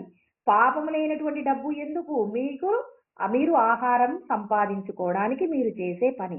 అంటే మనం చేసేటటువంటి పని ఎలా ఉండాలట పరమాత్మ చెప్తున్నారు? పాపము లేనటువంటి కర్మ చేసి మీరు సంతోషంగా జీవించండి, మీ ప్రాణాన్ని నిలబెట్టుకోండి. మీ ప్రాణం నిలబడింది అంటే మీరు ఎందుకోసం జీవించాలి? మనిషిగా మీరు సాధించవలసిన లక్ష్యం ఏంటంటే తత్వ జిజ్ఞాసనార్థం. తత్వం అంటే ఏంటి? తత్ అంటే పరమాత్మ, త్వం అంటే నువ్వు సాక్షాత్తు ఈశ్వర స్వరూపమే నువ్వు అయ్యున్నావు. సృష్టిలో ప్రతి ప్రాణికోటి కూడా పరమాత్మతో సమానమైన స్థితిని పొంది ఉంది, కానీ తెలుసుకోగలిగినటువంటి గొప్ప ఉపాధి మానవ ఉపాధి. మానవ ఉపాధిలో గనక జీవుడు ప్రయత్నం చేస్తే ఆ ప్రయత్నంలో తాను సాక్షాత్తు బ్రహ్మము కాగలిగినటువంటి స్థితిని పొందుతాడు. బ్రహ్మవిద్ బ్రహ్మైవ భవతి. బ్రహ్మమును తెలుసుకున్నవారంటే కేవలం నేను బ్రహ్మమే అని గురువు గారి ద్వారా తెలుసుకున్న వాళ్ళు మాత్రమే కాదు, వాళ్ళు కాదండి. అంటే ఏంటి? కేవలం తెలుసుకున్నామండి. ఇప్పుడు నాకు ఇంతవరకు తెలియనటువంటి వస్తువుని ఎవరో కొత్తగా చూపించారు, ఇదిగో ఈ వస్తువు కూడా ఉంటుంది, ఓ సమాజంలో ఈ వస్తువు కూడా ఉందా, ఇలా ఎవరైనా మనకి వింతైనటువంటి ప్రవర్తన కలిగిన వాళ్ళని చూసామనుకోండి, నేను పుట్టి బుద్ధెరిగినప్పటి నుంచి ఇట్లాంటి వ్యక్తిని చూడనే లేదు అంటారు. అదే విధంగా గురువు గారి దగ్గరికి వెళ్ళినాక ఎన్నో జన్మలలో తెలుసుకోలేనటువంటి గొప్పదైన సత్యం నీ లోపల సర్వేశ్వరుడు ప్రకాశిస్తున్నారు. ఆ సర్వేశ్వర స్వరూపమే నిన్ను నువ్వు తెలుసుకోవాలి అంటే సాధన చెయ్యవలసి ఉంటుంది. నువ్వు బ్రహ్మమే అనేటటువంటి జ్ఞానం నీకు తెలిసున్నప్పుడు, అంటే ఇప్పుడు మనకి ఏ లక్ష్యం లేకపోతే, ఇప్పుడు ఒక వ్యక్తి డబ్బు సంపాదించాలంటే ఏ కారణం చేత సంపాదిస్తాడు? ఎందుకయ్యా ఇంత కష్టపడుతున్నావు, రేయింబగళ్ళు ఎందుకు ఇలా కష్టపడుతున్నావంటే, నేను ఒక ఇల్లు కట్టుకోవాలనుకున్నానండి. ఎలాంటి ఇల్లు కట్టుకోవాలనుకున్నావు అంటే, నేను ఒక 1,00,00,000 రూపాయలతో నేను ఒక భవనంను నిర్మాణం చేసుకోవాలనుకున్నాను. దానికి సంబంధించి నా దగ్గర చాలా ప్లాన్స్ ఉన్నాయి. ఎక్కడెక్కడ ఏ ఏ విధంగా ఆ బిల్డింగ్‌ను కన్స్ట్రక్షన్ చేసుకోవాలో దానికి సంబంధించి ఎన్నో ప్లాన్స్ ఉన్నాయి. అందుకోసమే ముందు డబ్బు సంపాదిస్తున్నానంటారు. అంటే అతనికి ఒక లక్ష్యం ఉందండి. డబ్బు సంపాదించడానికి అతనికి ఒక లక్ష్యం ఉంది. ఇక్కడ భగవంతుడు అంటున్నారు మీ ప్రాణాన్ని నిలబెట్టు అంటే మీరు బ్రతికి ఉండడానికి ఆధారం చెప్తున్నాడండి పరమాత్మ. దేనికోసం మీరు బ్రతికుండాలి. మనమందరం కుటుంబంలో కష్టం వస్తే చచ్చిపోతాం. మనం కావాలనుకున్న వస్తువు దొరకకపోతే ఇక చచ్చిపోతాం. మనకిష్టమైన వాళ్ళు లేకపోతే చచ్చిపోతాం. మరి ఇన్ని విషయాలు కూడా మనం ఎందుకు ఇంత తొందరపాటు నిర్ణయాలు తీసుకుంటున్నావు? అంటే నీకు తత్వం తెలియదు కాబట్టి నువ్వు చచ్చిపోవడానికి వచ్చావు. నువ్వు ఈ శరీరాన్ని సంపాదించడానికి ఎంత కష్టపడ్డావో నీకు తెలియదు కాబట్టి నువ్వు మరచిపోయావు కాబట్టి ఇక్కడ నీకు ఈ పని నువ్వు చేయనంటున్నావు. అంటే భగవంతుడు అంటున్నారు నువ్వు తత్వం తెలుసుకోవడానికే పుట్టావు. అంతే తప్ప ఇక ఈ దేహబంధాలన్నీ కూడా టెంపరరీ. ఏదో కొద్ది రోజులు మాత్రమే నీతో కలిసి ఉంటాయి. నువ్వు పూర్వజన్మలో వీళ్ళతో కొన్ని కర్మల విషయంలో బాకీ పడి ఉన్నావు. ఆ బాకీ తీర్చుకోవడానికి మాత్రమే నీకు ఈ శరీరం వచ్చింది. ఎవరెవరు నీకు బాకీ పడ్డారో ఎవరెవరికి నువ్వు బాకీ పడ్డావో నీకెవరు బాకీ పడ్డారో ఆ రుణాన్ని తీర్చుకోవడానికి మాత్రమే నువ్వు పుట్టావు. కానీ ఏ బంధము కూడా నీతో కలిసి ఉండదు. ఇవాళ భార్యాభర్తలుగా ఉన్నవాళ్ళు ఈ దేహాన్ని విడిచిపెట్టిన తర్వాత వారిద్దరికి ఏ సంబంధం ఉండదండి. ఇవాళ తల్లి కూతుర్లు, తల్లి కొడుకులుగా మరి ఉన్నటువంటి వాళ్ళు, తల్లిదండ్రులుగా ఉన్నటువంటి వాళ్ళు ఎవరికి కూడా మరి ఈ సినిమాలో ఇప్పుడు మనం ఒక సినిమా చూస్తామండి. ఈ సినిమాలో ఒక హీరోకి ఒక హీరోయిన్ భార్యగా ఉంటుంది. వేరొక సినిమాలో ఆ హీరోయిన్ కి వేరొకరు భర్తగా ఉంటారు. ఇది ఎంత మనం సినిమాలలో చూస్తాం కదా. మన జీవితాలు కూడా అంతేనండి. పూర్వజన్మలో మనం ఎన్నిసార్లు కుక్కలుగా పుట్టామో మరి కుక్క మరి అక్కడ ఉన్నటువంటి జీవుడు కూడా ఈ జన్మలో ఉన్నటువంటి భర్తయే ఆయా జన్మల్లో కుక్కగా ఉన్నప్పుడు కూడా భర్తగా ఉన్నాడన్న గ్యారంటీ లేదు. ఎంతమంది భార్యలో ఎంతమంది భర్తలు, ఎంతమంది స్త్రీలుగా పుట్టారో, ఎంతమంది పురుషులుగా పుట్టారో సత్యం తెలుసుకోవాలి. మరి ఎన్ని రకాలైనటువంటి ఉపాధులను పొంది ఉన్నావు ఆయా ఉపాధులలో. అందుకే అర్జునుడికి అభిమన్యుడు చనిపోయిన తర్వాత చాలా దుఃఖంతో ఉంటే చంద్రుడు కుమారుడు అభిమన్యుడిగా వచ్చాడట. అర్జునుడి యొక్క కొడుకుగా వచ్చాడట భగవంతుడి యొక్క నిర్ణయం మేరకు. అభిమన్యుడు చనిపోయిన తర్వాత బాగా బాధపడుతూ ఉంటే యుద్ధం తదనంతరం కృష్ణ పరమాత్మ అడుగుతాడు, ఎందుకు నీ కొడుకు చనిపోయాడని అంత బాధపడుతున్నావు అంటే, నా కొడుకు అంటే చాలా ఇష్టం అండి నాకు, వాడంటే ప్రాణం. అంటే మరి నీ కొడుకుని పిలిపించమంటావా అంటే, పిలిపించండి అంటే పిలుస్తాడట. అభిమన్యుని పిలిస్తే ఇప్పుడు ఆ పిల్లవాడు ఎవరి కొడుకు? అసలు వాస్తవంగా అతడు చంద్రుడు కొడుకట. మరి ఇప్పుడు ఆ పిల్లవాడిని పిలవగానే అర్జునుడికేమో పుత్ర వాత్సల్యం కలిగి నాయనా అని దగ్గరికి తీసుకుంటే మరి ఆ పిల్లవాడు అన్నాడట, ఎవరండి మీరు అన్నాడట. అదేంటి నాయనా నువ్వు నా కొడుకువే కదా అంటే, ఆ శరీరంతో ఉన్నంత వరకే నేను నీ కొడుకుని, అంతే తప్ప. అంటే ఇది ఒక నాటకంలో ఒక పాత్ర, అంతే తప్ప నేను నీ కొడుకునేం కాదు. మా నాన్నగారు చంద్రుడు గారి యొక్క కొడుకునైతే నేను పరమాత్మ పిలిచి నాకు ఇది ఒక క్యారెక్టర్ ఇవి ఇచ్చారు, నేను క్యారెక్టర్ చేశాను అంతే. ఇప్పుడు అంతే కదండి. ఇప్పుడు చిరంజీవి గారి యొక్క కొడుకు ఉన్నాడు, మరి అతను ఏం చేస్తాడు? ఒక సినిమాలో ఒక క్యారెక్టర్ గా చేస్తాడు. నువ్వు పలానా సినిమాలో వాళ్ళ కొడుకు కదా అంటే, లేదు లేదు మా నాన్నగారు చిరంజీవి, మా చిరంజీవి గారి యొక్క కొడుకుని నేను అంటాడు. కానీ నేను ఆ సినిమాలో ఆ వ్యక్తికి కొడుకునే. అదే విధంగా ఇక్కడ కూడా సేమ్. వింటున్నప్పుడు ఏమనిపిస్తుందని, సినిమాలలో ఉన్న జీవితానికి మన జీవితానికి ఏమైనా తేడా ఉందా? అంటే ఈ బంధాలన్నీ కూడా కొద్ది రోజులే మీతో కలిసి ఉంటాయి. కొద్ది రోజులు ఉండేటటువంటి బంధాలకి ఎందుకు ఈ తాపత్రయం? మంచిగా ఉన్నప్పుడు అందరం కలిసి ఉండాలనుకుంటామండి. ఏదైనా వాడికి ఒక ప్రమాదం జరిగి కాళ్ళు చేతులు పని చేయలేని స్థితిలో ఉన్నారనుకోండి, అప్పుడేమంటాం? అయ్యో చనిపోయిన వాడంతా ఒకేసారి చనిపోయినా బాగుండేది, మరి ఇంత కష్టపడుతూ ఉంటే చూడలేకపోతున్నాం అంటామా లేదా? అంటే అతను చనిపోయినా పర్వాలేదు అంటూనంటే ఆయన లేకపోయినా నువ్వు ఉండగలవనేగా. అతడి కష్టం మనం చేయలేకపోతున్నామని అనట్లేదు. ఏమంటాం? అయ్యో అతని కష్టం చూడలేకపోతున్నాం, అప్పటికప్పుడే చనిపోయినా బాగుండేది, అలాగైనా సుఖపడేవాడేమో. మరి ఆ వ్యక్తితో మనం కలిసి ఉండాలనుకున్నాంగా. శరీర అవయవాలు బాగున్నప్పుడు మనం వాళ్ళతో కలిసి ఉండాలనుకుంటాం. మరి ఆ శరీర అవయవాలన్నీ కూడా జీర్ణావస్థలోకి వెళ్ళిపోతున్నాయి అన్నప్పుడు అయ్యో అతను లేకున్నా పర్వాలేదు. అంటే ఒక వ్యక్తి లేకున్నా పర్వాలేదు అంటున్నామంటే ఇది శాశ్వతం కాదని మనకు అర్థమవుతుంది కదండి. మరి ఇంత అర్థమైనా మళ్ళీ మనం ఎందుకు వీళ్ళే నాకు సర్వస్వం అనుకుంటూ వీళ్ళ కోసం నేను ఎంత పెద్ద పాపమైనా చేస్తానని పాపపు కర్మలు ఎందుకు చేస్తారు? మీరు చెయ్యవలసిన సత్యం ఏంటో, మీరు చెయ్యవలసినటువంటి కర్మ ఏంటో తెలుసుకోండి. మీరు ఇక్కడ అందరూ చెయ్యవలసిందేంటి? మీ ప్రాణం నిలబడటానికి మీరు ఆహార సంపాదన చేయండి. అది పాపము లేనటువంటి విధంగా కర్మ చెయ్యండి. మీ ప్రాణం నిలబడుతుంది. ప్రాణం నిలబడింది అంటే మీరేం తెలుసుకోవాలి? తత్వ జిజ్ఞాసనార్థం. తత్వాన్ని తెలుసుకోండి. తత్వ జిజ్ఞాసం తత్వమును తెలుసుకున్నప్పుడు ఏమవుతుంది? ఏన భూయో న జన్మ. మరలా జన్మ లేకుండా చేసుకోవడానికి కావలసినటువంటి విధంగా మనల్ని మనం ఉద్ధరించుకునే విధంగా నువ్వు బ్రహ్మమే అనేటటువంటి జ్ఞానాన్ని గురువు ద్వారా పొందినప్పుడు సాధన ద్వారా తత్వము, అందుకే అధ్యాత్మ జ్ఞాన నిత్యత్వం తత్వజ్ఞానార్థ దర్శనం అంటారు. తత్వజ్ఞానమును తెలుసుకొని, అంటే నేనే పరమాత్మను అనేటటువంటి జ్ఞానాన్ని తెలుసుకొని సమస్త ప్రాణులను కూడా నీతో సమాన స్థాయిలో గౌరవించు. నిన్ను నువ్వు ఎప్పుడైనా అసహించుకుంటావా? నిన్నెవరైనా తిడితే నువ్వు బాధపడకుండా ఉంటావా? ఖచ్చితంగా బాధపడతావు.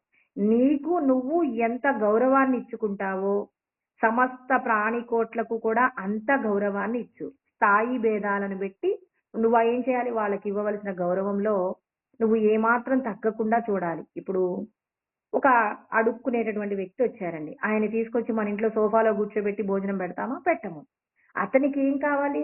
ఆహారం కావాలి. నీ దగ్గర ఉన్న వస్తువులలో ఏదో ఆయన ఏం అడుగుతున్నాడో, 10 రూపాయలు ఇవ్వమంటున్నాడా, నీకున్నటువంటి వాడిన వస్త్రం ఇవ్వమంటున్నాడా, లేకపోతే ఆహారం పెట్టమంటున్నారా? వాళ్ళ అవసరాన్ని తీర్చడంలో నువ్వు ఏమాత్రం అమర్యాదగా ప్రవర్తించకుండా నీకున్న దాంట్లో కొంత భాగాన్ని ఇవ్వు. లేకపోతే కూడా మర్యాదగా కూడా పంపించవచ్చు. ఇప్పుడు భగవంతుడు అంతటా భగవంతుడు ఉన్నారంటే ఎవరికి ఇవ్వవలసినటువంటి స్థానాన్ని వాళ్ళకి ఇవ్వాలి. ఒక ధనవంతుడు ఉన్నాడు, లేకపోతే సమాజంలో కీర్తి ప్రతిష్టలు ఉన్నవారు ఉన్నారు, వాళ్ళు వచ్చారు, వాళ్ళకి మనం ఎలాంటి ఉపకారం, వాళ్ళని కూడా ఒక ఇంటి ముందుకు వచ్చిన భిక్షగాడిలాగా ట్రీట్ చేస్తామా? చెయ్యము. అతనికి ఇవ్వవలసిన గౌరవాన్ని అతనికి ఇవ్వాలి. ఇప్పుడు మన మన బజార్లో, అంటే మన కాలనీలో ఒక దైవం ఉందండి, ఒక రూపం, ఏదో ఒక ప్రతిమ, అంటే ఒక ఆంజనేయ స్వామి గుడినో రామాలయమో ఏదో ఒక గుడి ఉంది. ఆ గుడిలో నువ్వేం చేయాలి? మన కాలనీని కాపాడేటటువంటి అమ్మవారు మనకు ఉన్నందుకు ఎంత సంతోషపడాలి? సంతోషపడి మనం ఏం చేయాలి? ఆమెకు ఒక నమస్కారం చేయాలి. అక్కడ కార్యక్రమాలు జరగడానికి మన వంతుగా, మన దేహ సంబంధమైనటువంటి నువ్వు ఏ విధమైనటువంటి అక్కడ నీవు అక్కడ నీ యొక్క ఏ విధమైనటువంటి సేవ చేయగలవో ఆ విధమైనటువంటి సేవ చేసి, అంటే మన కాలనీని రక్షిస్తున్నటువంటి ఆ దేవతను గౌరవించాలా వద్దా?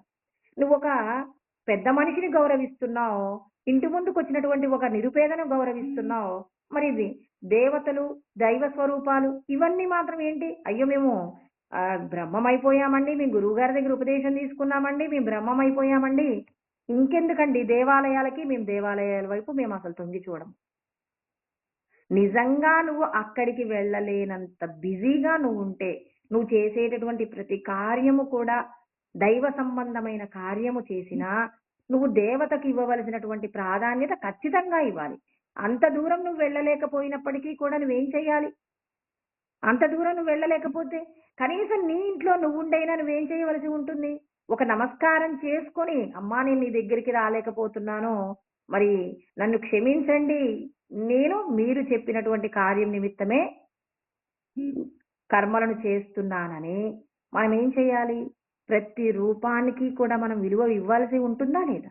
ఇలా ప్రతి ఒక్కరికి నువ్వు నిజంగా పరుల సేవ నిమిత్తం గనక నువ్వు ఆ అమ్మవారి దగ్గరికి వెళ్ళలేకపోయినా అప్పుడు ఆ దేవత యొక్క ఆగ్రహం ఏమైనా మన మీద ఉంటుందా? ఖచ్చితంగా ఉండదు. ఎందుకంటే నువ్వు ఈశ్వరుడు ఏ కార్యమైతే చెయ్యమంటున్నారో ఆ కార్యం చేయడంలో నువ్వు చాలా బిజీగా ఉన్నావు కాబట్టి, నీ సేవల వల్ల ఎంతో మంది బాగుపడుతున్నారు కాబట్టి, ఆ విషయాన్ని చూసి బాగుపడేది ఎవరు అంటే మనల్ని రక్షించేటటువంటి ఆ ఊరి దేవతే మనల్ని ముందుగా ఆశీర్వాదం చేస్తుందండి. అందుకే ఇంట మెచ్చి ఏమంటారు? ఇంట గెలిచి ఊరు బయట రచ్చ గెలవాలి అని చెప్పేసి పెద్దవాళ్ళు చెప్తారు కదండి. అంటే మనం ఇంట్లో గెలుస్తున్నామా అంటే మనం చేసేటటువంటి కార్యము ఖచ్చితంగా ఏం కావాలి? నువ్వు చేసేటటువంటి కార్యము ప్రతి ఒక్కరికి ఉపకారం జరిగేలాగా నువ్వు ఉండాలి. నువ్వు ఆ స్థితిలో లేకుండా హాయిగా ఇంట్లో పడుకొని నేను గుడికి వెళ్ళాల్సిన అవసరం లేదండి, గుడికి వెళ్ళడం వల్ల ఏం ప్రయోజనం ఉందండి, మేమంతా బ్రహ్మమైపోయాం కదండి, మరి బ్రహ్మమైపోయిన వాళ్ళకి ఎందుకండి ఈ కర్మ అని చెప్పేసి మీరు అలా ఉన్నప్పుడు ఏమవుతుంది? ఆశీర్వాదానికి బదులుగా మరి ఆ భగవంతుడి యొక్క తిరస్కారానికి మనం కారణమవుతాం, గురి అవుతాం. కాబట్టి జాగ్రత్తగా ఉండాలి. మనం బ్రహ్మజ్ఞానం తెలుసుకున్నామంటే ప్రతి బాధ్యత మన మీద ఉంటుందండి. నేను ఆత్మజ్ఞానం తెలుసుకున్నానండి, ఆత్మజ్ఞానం నాకు గొప్పదైనటువంటి స్థితిని కల్పించిందా అంటే, నీవు సాధన చెయ్యకుండా నువ్వు ఆ విధమైనటువంటి ప్రయోజనాన్ని పొందలేవు. అందుకే ప్రతి ఒక్కరూ కూడా నేను బ్రహ్మమే అనేటటువంటి భావన మనకుంటే మాత్రం ఖచ్చితంగా ప్రతి స్థితిని కూడా గౌరవించవలసి ఉంటుంది. ప్రతి పరిస్థితిలో కూడా ఎవరైనా నాకు సంబంధం లేదని వెళ్ళిపోవచ్చేమో కానీ, ఆత్మజ్ఞానులు నాకు సంబంధం లేదని వెళ్ళిపోవడానికి వీల్లేదు. చూడండి, ఒక దీక్ష తీసుకున్నప్పుడు ఆ దీక్షకు సంబంధించినటువంటి ప్రతి నియమాన్ని కూడా పాటించాలండి. అంటే నియమాలు లేనటువంటి జీవితం నిన్నెప్పటికీ కూడా రక్షణ చెయ్యలేదు. పరమాత్మ ప్రతి ఒక్కరికి కూడా చెప్తున్నారు, నీకంటూ కొన్ని ధర్మాలున్నాయి. ఎటువంటి ధర్మాలు? నువ్వు తత్వమును తెలుసుకోవడానికే ప్రయత్నం చెయ్యాలి తప్ప, తత్వజ్ఞానాన్ని విస్మరించి దేహ సంబంధమైన విషయాలతోనే నువ్వు జీవిస్తానంటే మాత్రం దాని వలన నువ్వు నష్టపోతావని కూడా పరమాత్మ చెప్తున్నారని. అందుకే ఆయన మనకి వాళ్ళ కర్మ గురించినటువంటి గొప్ప గొప్ప జాగ్రత్తలన్నీ కూడా పరమాత్మ చెప్తున్నారు. కర్మణ్యేవాధికారస్తే మా ఫలేషు కదాచన మా కర్మ ఫల హేతుర్భూహు మాతే సంగోస్త్వ కర్మణి అంటున్నారండి. అంటే కర్మ చేయుట ఎందే నీకు అధికారం ఉంది కానీ మరి కర్మ యొక్క ఫలాల యందు నీకు అధికారం లేదు అంటున్నారు. అంటే అందరూ కర్మ చేయాల్సిందే. నియతం కురు కర్మత్వం కర్మజ్యాయో హ్యకర్మణః శరీరయాత్రాపి చ తేన ప్రసిద్ధ్యేద కర్మణః. మనకి 3వ అధ్యాయంలో చెప్పబోతారండి 8వ శ్లోకంలో. నియతం కురు కర్మత్వం, నువ్వు కర్మ చేయాలి. ఖచ్చితంగా శాస్త్రం అంగీకరించిన కర్మ చేయాలి. అలా కర్మ చేయకుండా నేనుంటాను అంటే ఏం జరుగుతుందట? ఏమంటున్నాడు? నియతం కురు కర్మత్వం కర్మ జ్యాయో హ్యకర్మణః. నేను కర్మ చేయనండి, నాకేంటండి సంపదలు చాలా ఉన్నాయి, నేను ఏ పని చెయ్యను అంటే భగవంతుడు అంటారు, నీకు నేను సంపదలు ఇచ్చానంటే పూర్వజన్మలలో మంచి పనులు చేశావు కాబట్టి నీకు సంపదలు ఇచ్చాను.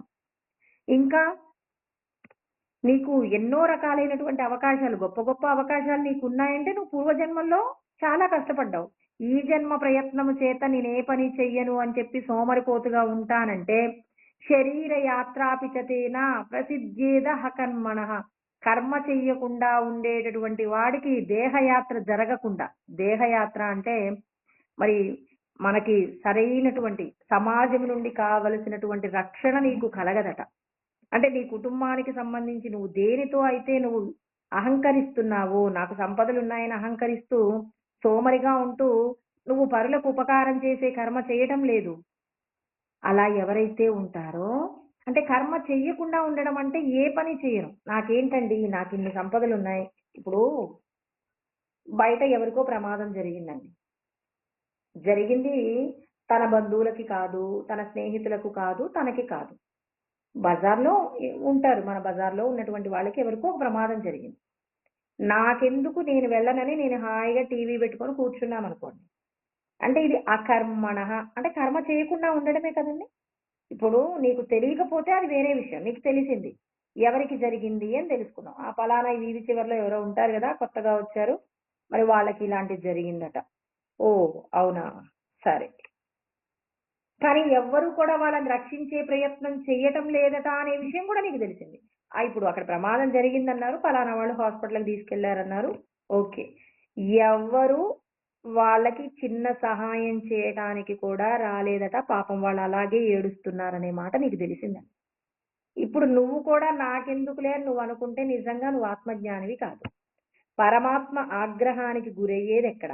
నీవు ఏ సంపదలను చూసి, ఏ కుటుంబాన్ని చూసి, ఎవరిని చూసి అహంకరిస్తున్నావో అవి ఒక్కొక్కటిగా నీ నుంచి తరలిపోయేటటువంటి ప్రయత్నాలు ఈశ్వరుడు చేస్తారండి.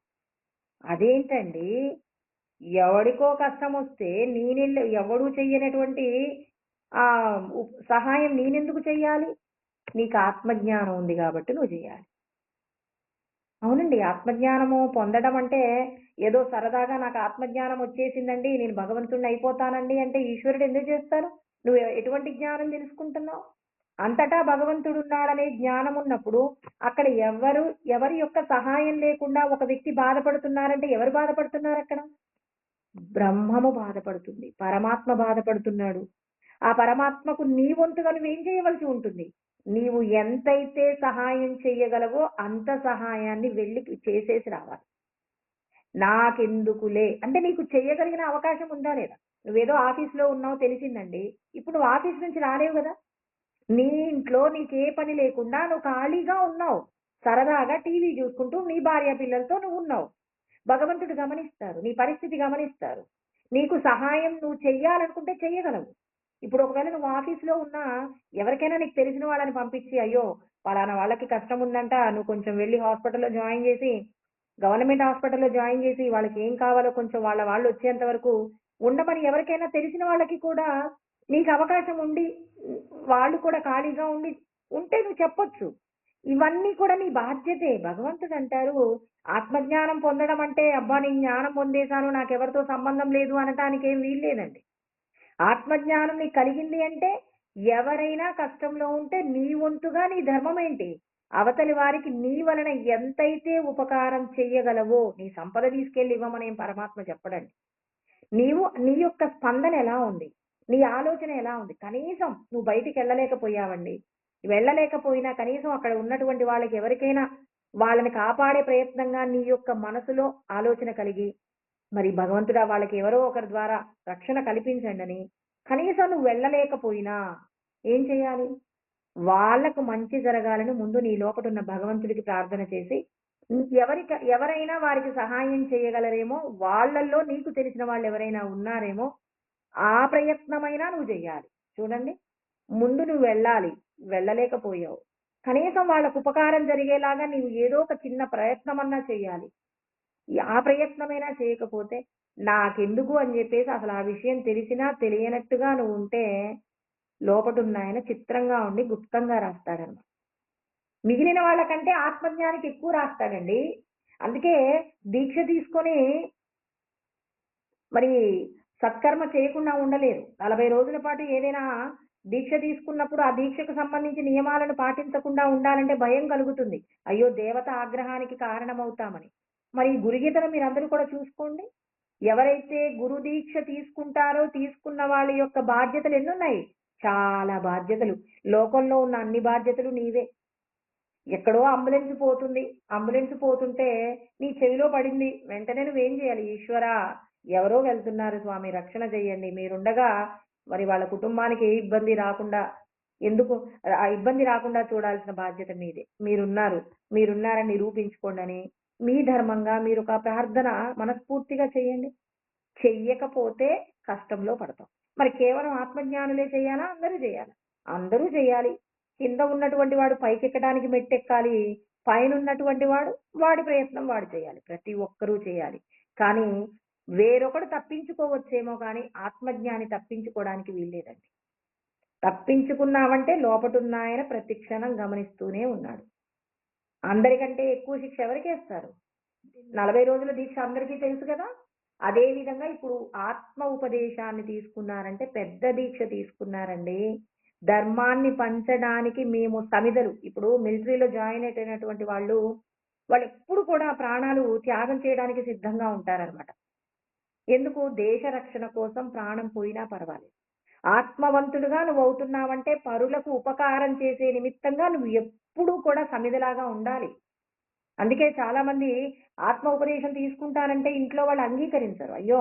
నువ్వు ఇక ఆత్మోపదేశం తీసుకుంటే ఇప్పటి వరకు నువ్వు మాకు మాత్రమే కొడుకుగా ఉన్నావు. మాకు మాత్రమే బంధువుగా ఉన్నావు. ఇప్పుడు లోకానంతటిని ఉద్ధరించే ప్రయత్నంగా నువ్వు వెళ్ళాల్సి ఉంటుంది. వద్దు నాయనా మనకున్న జీవితం, మనకున్న సంపదలు చాలు. నువ్వు ఉపదేశం తీసుకోకంటారు. ఎందుకంటున్నారు ఆ మాట? పరుల యొక్క శ్రేయస్సే తన శ్రేయస్సుగా బతకగలిగినంత గొప్పగా జీవించాలి ఆత్మజ్ఞాని. మనకెంత చేతనవుతదో అంత చెయ్యాలండి. నీ వలన ఎంత అవుతుందో అంత చెయ్యాలి. భగవంతుడు నువ్వు ఎంత చెయ్యగలవు అనే దాన్ని భగవంతుడు గమనిస్తుంటాడు. నువ్వు చెయ్యగలిగి ఉన్నా చేయలేకపోతే భగవంతుడు పనిష్మెంట్ రాస్తాడు. ఒకవేళ నువ్వు వేరొక పని మీద ఉండి ఆ పనిని నువ్వు చేయలేకపోయినా ఈశ్వరుడికి ఒక మాట ఏం చెప్పాలి? స్వామి పలానా వారికి కష్టం ఉంది. మీరు రక్షించే బాధ్యత మీరు తీసుకోండని మీ లోపటున్నాయనకు ఓ మాట చెప్తూ నీవు చేసే కర్మను చెయ్యాలి. అందుకే మనస, వాచ, కర్మణ ఎప్పుడూ కూడా ఎలా కర్మ చేయాలి?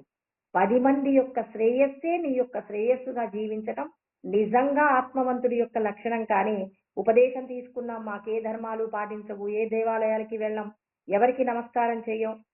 మేము కేవలం మా ఆత్మోపదేశం తీసుకున్న వారికి మాత్రమే మేము నమస్కారం చేస్తాం. మేము భోజనం పెడితే వాళ్ళకి మాత్రమే భోజనం పెడతాం. వాళ్ళకి పెడితేనే చాలా పుణ్యం. ఇక మిగిలిన ఎవరికీ భోజనం పెట్టం. ఇట్లాంటి పిచ్చి ఆలోచనలన్నీ పక్కకు పెట్టేసి, అంతటా భగవంతుడున్నాడనేటటువంటి సత్యం తెలుసుకున్నప్పుడు ప్రతి ప్రాణి రక్షణ నీ మీద ఆధారపడి ఉంది. అంటే నీవు ఎంతైతే చేయగలవో అంతా చేయటానికి నువ్వు నిరంతరం ప్రయత్నం చేసినప్పుడు. అందుకే అంటారు డాక్టర్ గారి దగ్గరికెళ్తే, ఆ డాక్టర్ గారు ట్రీట్మెంట్ చేసిన తర్వాత అంటారు, "మేం చెయ్యవలసిన ప్రయత్నం అంతా చేశాము. ఇక అంతా పైవాడి దయ" అంటారు కదా! అదే విధంగా మనం కూడా అనుక్షణం పరమాత్మ చెప్పినటువంటి ధర్మాలను పాటించడంలో అనుక్షణం ఒక సమిధలాగా, ఒక దేశ రక్షణ కోసం ఉన్నటువంటి ఒక సైనికుడు ఏ విధంగా అయితే మరి ప్రాణాలను అంటే దేశాన్ని కాపాడడం కోసం, దేశంలో ఉన్నటువంటి ప్రాణుల్ని రక్షించే ప్రయత్నంగా మరి మన యొక్క శత్రు సైన్యాన్ని ఎదుర్కోవడంలో ఎంత ఉత్సాహంగా, ఎంత ధైర్యంగా, మరి ఎంత త్యాగపూర్వకంగా అతడు కర్మ చేస్తాడో, అతడికి భగవంతుడి యొక్క అనుగ్రహము సమాజంలో కూడా గొప్పదైనటువంటి స్థితి కలుగుతుందండి. ఇవాళ ఒక మిలిటరీలో ఉన్నటువంటి వ్యక్తి యొక్క తల్లిదండ్రులు అంటే ఎంత గౌరవం ఇస్తారండి? వాళ్ళ కుటుంబానికి ఎంత ఆదరణ ఉంటుంది? అదే విధంగా నువ్వు కూడా ఆత్మజ్ఞాని. అంతటి స్థాయి అండి. అంతకంటే కూడా అధికమైన స్థాయిలో నువ్వు ఉండాలి. అలా లేకుండా నాకెందుకు అని చెప్పేసి నువ్వు ఉన్నావంటే, మనం మేలును పొందడం కంటే ఎక్కువ నష్టపోతామండి. చూడండి కావాలంటే. ఆత్మ ఉపదేశం తీసుకున్నాము అని చెప్పేసి ధర్మాలు విడిచిపెట్టిన వారికి భగవంతుడు శ్రేయస్సునివ్వడండి. వాళ్ళకి చాలా కష్టాలొస్తాయి. వాళ్ళ కష్టాలు సాధారణమైన వ్యక్తులకు కలిగే కష్టాల కంటే కూడా గొప్పదైన దుఃఖాలను పొందడం చూస్తాం. ఏ కుటుంబాలకు లేని కష్టాలు ఆ కుటుంబాలకుంటాయి. ఎందుకంటే మేము దీక్ష తీసుకున్నామనే మాట ఎంత గొప్పదైనదో, అందరి చేత మీరు ఎంత గొప్పగా గౌరవించబడతారో, ఆ గౌరవాన్ని మీరు ఏం చేస్తున్నారు? మీరు అంటే ఒకరి నుంచి మనం ఇప్పుడు ఒక టీచర్ అండి. ఒక టీచర్ గారు ఏం చేస్తారు? అక్కడున్న తన మీద ఆధారపడిన పిల్లలందరికీ కూడా తన శాయశక్తులా ఆ పిల్లలకు విద్య నేర్పించాలి. అలా నేర్పించడంలో నిర్లక్ష్యంగా ఉన్నాడు. అబ్బా! ఈయన స్కూల్ టీచర్ అట, ఎంత గొప్ప టీచర్ అండి అంటారు. ఎంత స్టేట్ ర్యాంక్‌లో ఫస్ట్ వచ్చిందట ఇతడికి. మంచి టీచర్ మా ఊరికొచ్చారండి. మా పిల్లలు బాగుపడిపోతారన్నారు. ఆ ఊళ్ళో ఉన్న పిల్లలందరూ ఫెయిల్ అయ్యారండి. ఇప్పుడు ఇన్ని రోజులు గౌరవం ఇచ్చినటువంటి వాళ్ళు ఇప్పుడేమంటారు? గొప్ప టీచర్ అట, ఏం పాఠాలు చెప్పడు అని చెప్పేసి అంటారా లేదా? అంటే గౌరవం కాస్త పోయిందా లేదా? నువ్వు ఆత్మోపదేశం తీసుకున్నా మేమందరం కూడా గురుబిడ్డలం అని చెప్పేసి అనిపించుకున్నటువంటి మనం చేసేటటువంటి సాధనలో మాత్రం ఒక సాధారణమైన వ్యక్తి కంటే కూడా చాలా తక్కువ స్థాయిలో మనం ఉన్నామనుకోండి. భక్తి విషయంలో మరి అందరికంటే గొప్పగా నీ భక్తి కీర్తించబడాలి. భగవంతుడిని స్తుతించడంలో అందరికంటే నీకు పరమ భక్తి ఉండాలి. పరులకు ఉపకారం చేయడంలో మిగిలిన వాళ్ళకంటే నువ్వు ఉపకారం చేయడంలో ముందుండాలి. నీవు ఎవరికైనా కష్టం ఉందంటే ఆ కష్టానికి వారికి సహాయం చేయడంలో నీ వంతు ప్రాధాన్యత ముందుగా ఉండాలి. ఇన్ని విషయాలలో నువ్వు ముందుగా ఉంటేనే నిజమైనటువంటి ఆ పరమాత్మ యొక్క సంతానంగా, గురు బిడ్డగా నువ్వు ఉండటానికి కావలసిన అర్హత. అంతేకాని ఏదో ఒక విధంగా మరి మేమంతా కూడా గురువుగారి యొక్క శిష్యులమని. అందుకే సాధన చేయగలిగిన వారే గురు దీక్ష తీసుకోవాలి. పరమాత్మ ఏమంటారు? సాధన చేయడానికి అర్హత ఉన్న వాళ్ళనే కదా నేను పంపించేది. అంటే మనం ఏం చేస్తున్నాం? ఈ జన్మ ప్రయత్నం చేత సద్గురువు దగ్గర జ్ఞానాన్ని పొందిన ఆచరణలో వెనకబడుతున్నాం. ఆచరణలో వెనకబడినప్పుడు భగవంతుడు మన యొక్క దేహయాత్రకు సంబంధించి కూడా చాలా దుఃఖాలు ఇస్తాడండి. ఎన్నో కష్టాలు, ఎవరూ అనుభవించని దుఃఖాలన్నీ కూడా మనకే ఇస్తారు. దీక్ష తీసుకున్నామంటే భగవంతుడి పట్ల భయము, భక్తి కలిగి పరమ జాగ్రత్తతో మన యొక్క జీవన విధానం ఉండాలి. తినటంలో, తాగటంలో, ఉండటంలో, మన ఆచరణలో, మన యొక్క ప్రవర్తనలో ప్రతిదీ కూడా భగవంతుడు నియమించినటువంటి నియమావళి ఖచ్చితంగా పాటించాలి. అలా పాటించినప్పుడు మాత్రమే పరమాత్మ అంటున్నారు, కర్మణ్యేవాధికారస్తే మా ఫలేషు కదాచన. కర్మ చేయడానికే నీకు అధికారం ఉంది కానీ ఫలితాలు నీకు అనవసరం, నువ్వు కోరకూడదు అంటాడు. మా కర్మ ఫలహేతుర్భూహు మాతే సంగోస్త్వ కర్మణి. పరమాత్మ చాలా గొప్పగా ఈ విషయాలు చెప్పారండి. కృష్ణ పరమాత్మ అంటున్నారు, మా కర్మ ఫలహేతుర్భూహు అన్నాడు. అంటే కర్మ ఫలములకు నువ్వు కారణం కాకూడదు. ఒక పని చేసేటప్పుడు ఆ పని నీకు అప్పజెప్పినప్పుడు ఇది ధర్మమా అధర్మమా అని ఆలోచించి ధర్మంతో కూడినటువంటి కార్యాన్ని చెయ్యి. కర్మ చేసేటప్పుడు దాని మీద ఆసక్తి లేకుండా కర్మ చెయ్యి. మరి అలా కర్మ చెయ్యాలి అన్నప్పుడు మన మనస్సు ఎదురు తిరుగుతుంది. ఎదురు తిరిగినటువంటి మనస్సుకు మనం ఏం చేయాలి? సమాధానం కూడా చెప్పుకోవాలి. పరమాత్మ చెప్పిన నియమాలే ఇవన్నీ కూడా. 17వ అధ్యాయంలో 11వ శ్లోకంలో చెప్తారండి. అఫలాకాంక్షిభిర్యజ్ఞో విధిదృష్ట్యో యయుజ్యతే యస్తవ్యమేవేతి మనః సమాధాయ స సాత్వికః అంటారు. అంటే పరమాత్మ అంటున్నారు, మీరు చేసే కర్మ నాకు నచ్చాలి అంటే మీరేం చేయాలంటే, అఫలాకాంక్షి అంటే ఫలితాన్ని కోరకూడదు. ఒక పని చేస్తే లాభం గురించి ఆలోచించకండి. ఇంకా విధి దృష్ట్యో శాస్త్రం అంగీకరించబడిన కర్మ. అంటే ఈ శాస్త్రం ప్రమాణంతే కార్య అకార్య వ్యవస్థితో జ్ఞాత్వా శాస్త్ర విధానోక్తం కర్మ కర్తుమిహార్హసి. అంటే మనందరి యొక్క అర్హత గురించి పరమాత్మ మాట్లాడారనమాట. ఏమంటారంటే శాస్త్రంలో ఎలా జీవించమని మీరు నిర్ణయించానో ఆ మేరకు మాత్రమే మీరు జీవించాలి. శాస్త్రాన్ని ఉల్లంఘించి మీరు కర్మ చేయడానికి వీల్లేదు అని పరమాత్మ చెప్తున్నారు. అంటే తెలుసుకోండి ఫస్ట్. జ్ఞాత్వా శాస్త్ర విధానోక్తం. శాస్త్రమునందు చెప్పబడినటువంటి విషయాలన్నీ అంటే మనం చెయ్యవలసినటువంటి విధి విధానాలన్నింటినీ కూడా జ్ఞాత్వా తెలుసుకోండి. అందుకే శ్రీరామచంద్రుల వారు అడుగుతారనమాట. ఏమంటారంటే ఏన యస్మిన్ జ్ఞాత్వ అంటే దేనిని తెలుసుకుంటే నా శోచ్యతే దుఃఖంలో నుంచి విడిపడతామో దానికి సంబంధించిన కర్మ గురించి చెప్పండి అని శ్రీరామచంద్రుడు వశిష్ఠుడిని అడిగాడనమాట. అంటే మన అందరికీ కృష్ణ పరమాత్మ ఏమంటున్నారంటే శాస్త్రాన్ని తెలుసుకోండి. దేనిని తెలుసుకుంటే అన్నాడు శ్రీరామచంద్రుడు.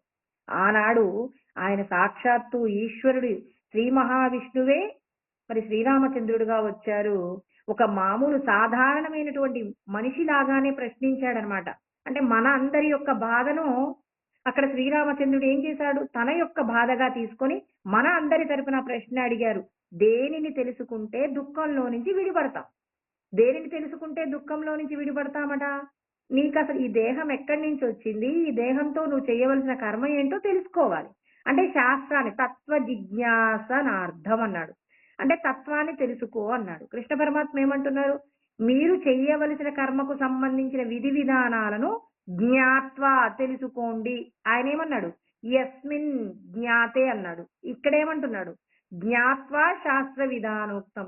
శాస్త్రంలో చెప్పబడిన విధి విధానాలు తెలుసుకొని మీరు కర్మ కర్తుమిహార్హసి. కర్మ చెయ్యడానికి మీకు అర్హత ఉంది అంటున్నాడు. అంటే మనకు కర్మ చెయ్యడానికి కావలసినటువంటి అర్హతల గురించి ఈశ్వరుడు మాట్లాడుతున్నటువంటి మాటలు. ఇదంతా తెలుసుకోకుండా నాకు తోచినట్టుగా జీవిస్తాను, నాకు నచ్చిన విధంగా దానం చేస్తాను, నాకు నచ్చినట్టుగా బతుకుతాను అంటే ఆ బ్రతుకు వల్ల మీరు నష్టపోయేది ఎంత అంటే కొన్ని లక్షల జన్మల పాటు మళ్ళీ పుట్టి చావవలసి వస్తుంది. మరి ఈ పుట్టి చావడాల మీద మరి మనకు ఒక అవగాహన ఉండాలి అంటే మనం చూస్తూనే ఉన్నాం లోకంలో. ఒక చీమ మనల్ని పుట్టిందంటే దాన్ని ఏం చేస్తాం? మన ప్రమేయం లేకుండానే దాన్ని చంపి కింద పడేస్తాం. దోమ కుట్టింది అంటే ఆ దోమని చంపేంత వరకు మనం ప్రశాంతంగా ఉండమండి. మరి అంటే పుట్టడం చావడం అనే విషయాలు మనం ఎన్ని చూస్తున్నాం? ఎన్ని రకాల ప్రాణులు వాటి యొక్క ప్రమేయం లేకుండా మరి వాటన్నిటిని మనం చంపుతున్నామండి ఏదో ఒక రూపంలో. ఒక జింకను ఒక పులి వేటాడి చంపుతుందా లేదా? మరి సృష్టిలో ఉన్నటువంటి ప్రాణులన్నీ కూడా ఏదో ఒక విధంగా బాధింపబడుతున్నాయా లేదా? అంటే మనం కూడా ఆయా జన్మలు ఎత్తము అనే గ్యారెంటీ ఏమైనా ఉందా? ఈ మానవ శరీరంతో ఉన్నాం కదా, ఇక మాకే విధమైనటువంటి ఇబ్బంది రాదు అని ఎవరు చాలా గర్వంగా ఉండాల్సిన పని లేదు. మన కళ్ళ ముందు ఇవాళ మనతో ఉన్నటువంటి వాళ్ళే ఇవాళ నిన్నున్నటువంటి వాళ్ళు ఈ రోజు లేకుండా పోయినటువంటి సందర్భాలు ఎన్నో ఉన్నాయి. ఎంతో మంది ఉన్నారు. మన చుట్టూ సమాజంలో చూస్తూనే ఉన్నాం. నా అంత గొప్పవాడు లేడు అని బతికినటువంటి వాడు శవంగా మారి నేల మీద మరి ఉన్నటువంటి వాళ్ళని ఎంతమంది చూడలేదండి? మరి ఇప్పుడు వీళ్ళందరి యొక్క పరిస్థితి ఏంటి? మనం చేసుకున్న కర్మ ఎంతుందో ఆ కర్మను బట్టి భగవంతుడు తర్వాత ఉపాధులు మనకిస్తాడు. మనకి అలాంటి ఉపాధులు రాకుండా మనం పరమాత్మ సౌదాన్ని పొందడానికి ప్రయత్నం చేయొచ్చు కదండి. వాళ్ళందరినీ చూసినప్పుడైనా మనకు జాగ్రత్త పెరగాలి కదా. మరి ఆ జాగ్రత్త పెరిగినప్పుడు మనం చేయవలసిన మొదటి ప్రయత్నం ఏంటి? శాస్త్రాన్ని అధ్యయనం చేసే ప్రయత్నం చేయాలి. శాస్త్ర అధ్యయనం నా వల్ల కాదండి, మాకు టైం ఉండదండి అంటే ఎప్పుడు ఉంటుంది టైము? చనిపోయాక హాయిగా రెస్ట్ తీసుకుంటావా? ఈ శరీరం లేకుండా నువ్వు సాధన చెయ్యలేవు. లేదండి నేను స్వర్గానికి వెళ్ళిపోతా, ఇక్కడ చాలా పుణ్యాలున్నాయి, స్వర్గలోకంలో నేనేం చేస్తా? ఈశ్వరుడు శాస్త్రంలో చెప్పబడిన విషయాలన్నీ తెలుసుకుంటానండి. ఎట్లయినా స్వర్గంలో కొద్ది రోజులే ఉంటామంటున్నారు కదా, అక్కడ సంతోషాలు ఉంటాయి కాబట్టి సంతోషంతో ఉన్నప్పుడు నేను శాస్త్రాలన్నీ చదువుకుంటాను, వచ్చి మరో జన్మ వచ్చి నేను భగవంతు సంబంధమైన సాధన చేస్తానంటే అలాంటి అవకాశాలు ఏమి ఉండవట. స్వర్గలోకంలో నీకు సంతోషంగా జీవించడానికి తప్ప భగవంతుడి నామం పలకడానికి కావలసిన అవకాశాలు ఏమీ ఉండవట. యమధర్మరాజే చెప్పారండి. యమధర్మరాజు 3 కాలాలలో ఏముందో చెప్తాడు కదా. నువ్వు ఏ జన్మనెత్తావో, ఈ మరి నరకానికి వెళ్ళిన తర్వాత ఏ విధమైన కష్టం అనుభవిస్తావో, ఈ కష్టాన్ని అనుభవించిన తదనంతరం నీకు ఎటువంటి జన్మ వస్తుందో, భూత భవిష్యత్ వర్తమాన కాలాలలో జరిగిన స్థితి గురించి నచికేతుడికి చెప్తున్న సందర్భంలో మరి కఠోపనిషత్తు యందు చెప్పారు. కృష్ణ పరమాత్మ చెప్తున్నారు, వశిష్ఠుడు చెప్తున్నారు. ఏమంటున్నారు? మీరు స్వర్గాది లోకాలలో ఏ విధమైనటువంటి భగవత్ సంబంధమైనటువంటి సాధన చేసుకొని పుణ్యాన్ని సంపాదించడానికి కావలసిన స్థితి మీకు లేదు.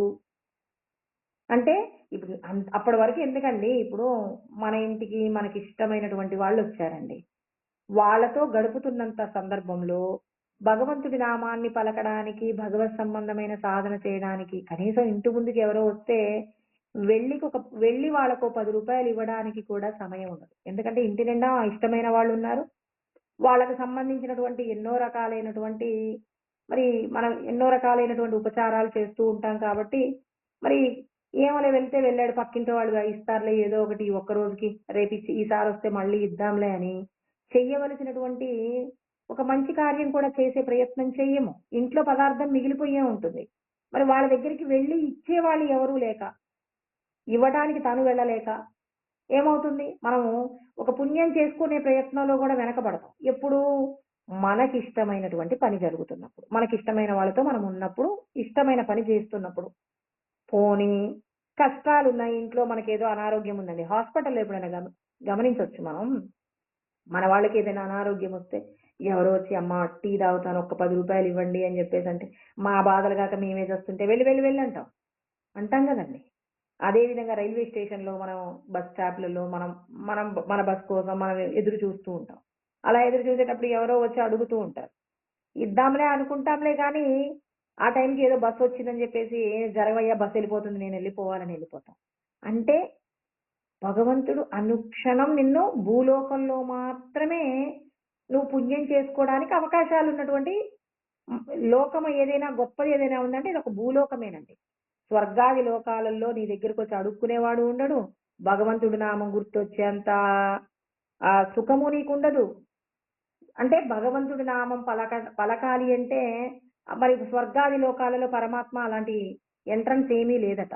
నువ్వు ఏదైతే పుణ్యం సంపాదించుకున్నావో ఆ పుణ్యంతో నువ్వు ఎలాంటి సుఖం అనుభవించాలో అలాంటి సుఖం అనుభవించాక ఇక మళ్ళీ భూలోకానికి వెళ్ళి నీకెంత పుణ్యం కావాలంటే అంత పుణ్యం సంపాదించుకొని నువ్వు ఇక్కడ చేసిన కర్మలలో ఉన్న పుణ్యాన్ని బట్టి స్వర్గాది లోకాలలో ఉండిపోయి మళ్ళీ భూలోకానికి వచ్చేస్తావండి. అంతే. ఇక నరక లోకాలలో కూడా ఏమీ అవకాశాలు ఉండవు.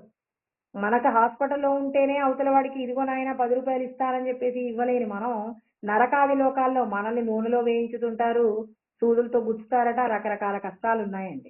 సురేంద్రపురి వెళ్తే అక్కడ ఆ స్వర్గంలో ఉన్న సౌఖ్యాలను గురించి వివరణకు సంబంధించిన ఎన్నో రకాలైనటువంటి విగ్రహాలు పెట్టారు. నరకాది లోకాలలో మనం ఏ పాపం చేస్తే ఎటువంటి శిక్ష పడుతుంది అని చెప్పేసి దానికి సంబంధించినటువంటి జ్ఞానంతో కూడినటువంటి ఆ విజ్ఞానాన్ని పంచేందుకు ఎన్నో రకాలైనటువంటి ప్రయత్నాలు చేశారు.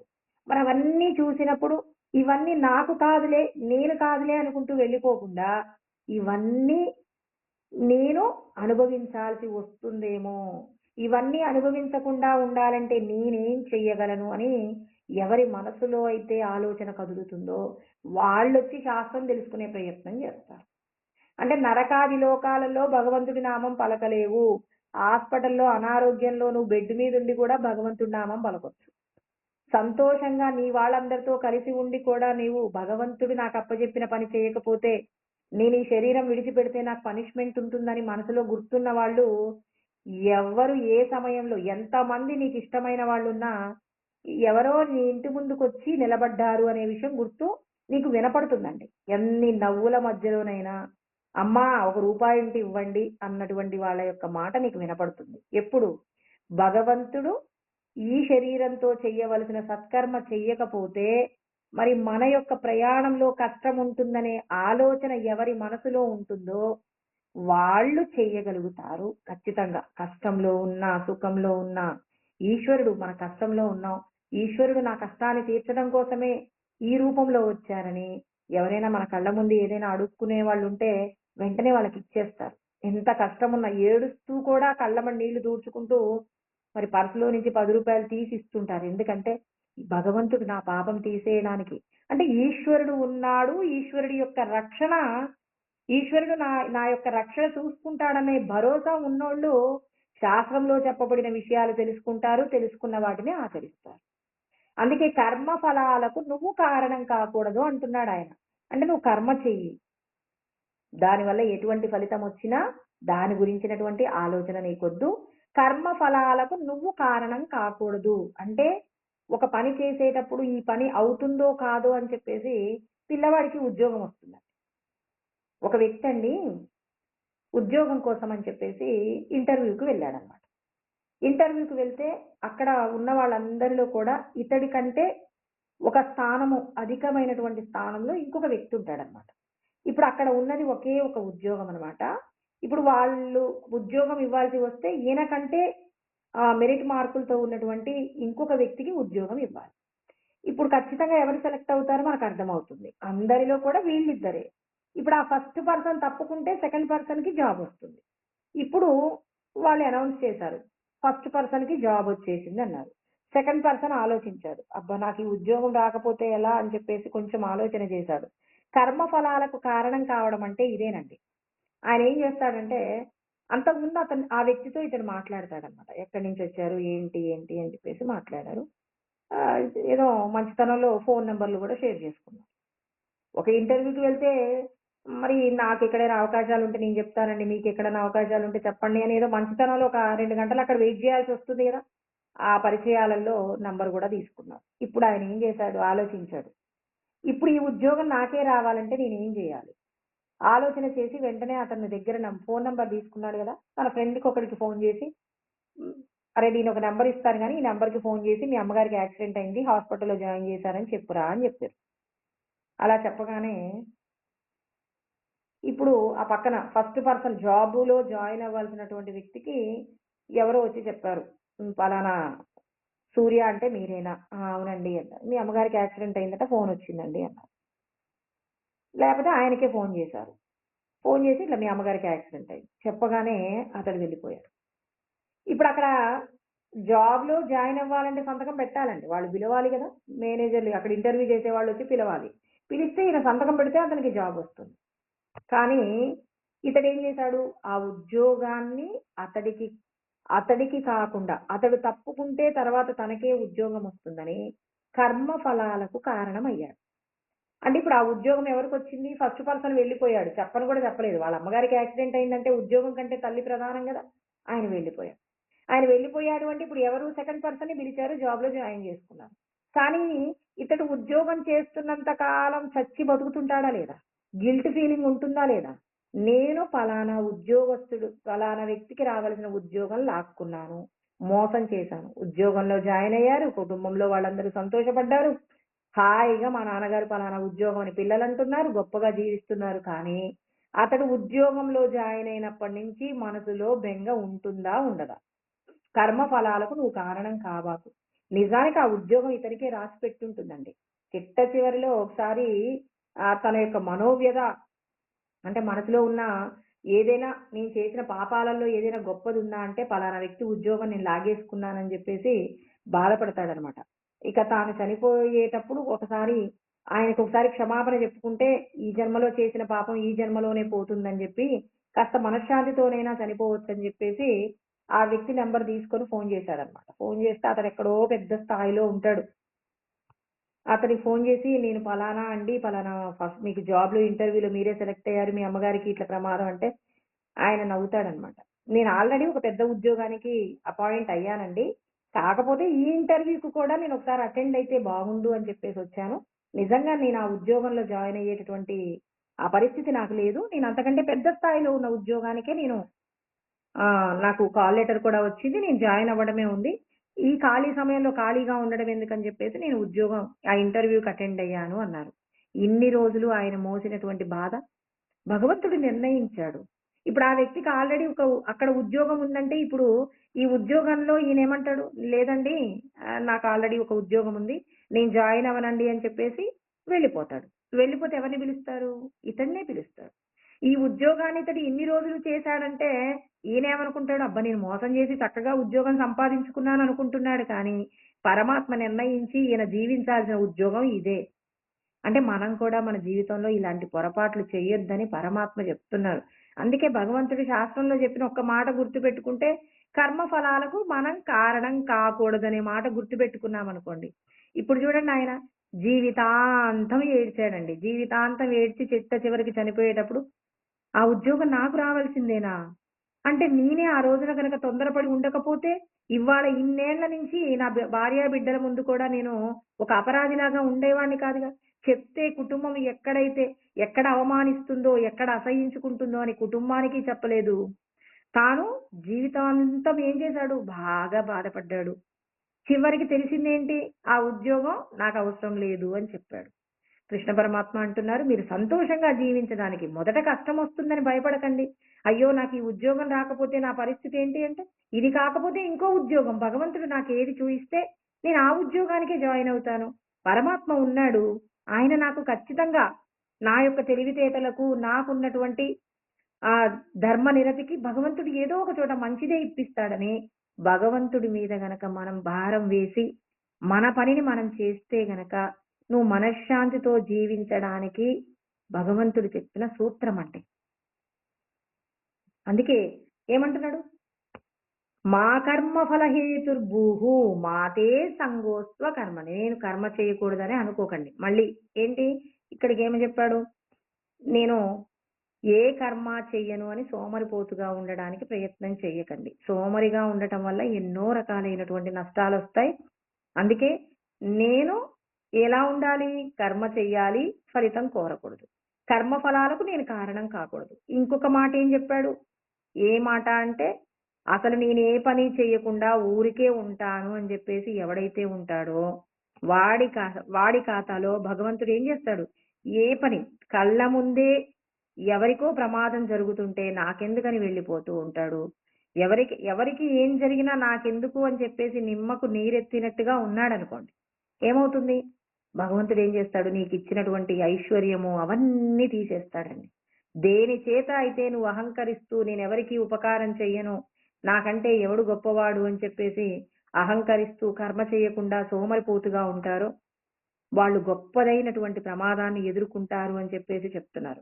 అంటే కర్మ చెయ్యకుండా ఉండటానికి వీల్లేదు. మనం చూస్తుంటాం ఎంతో మందిని.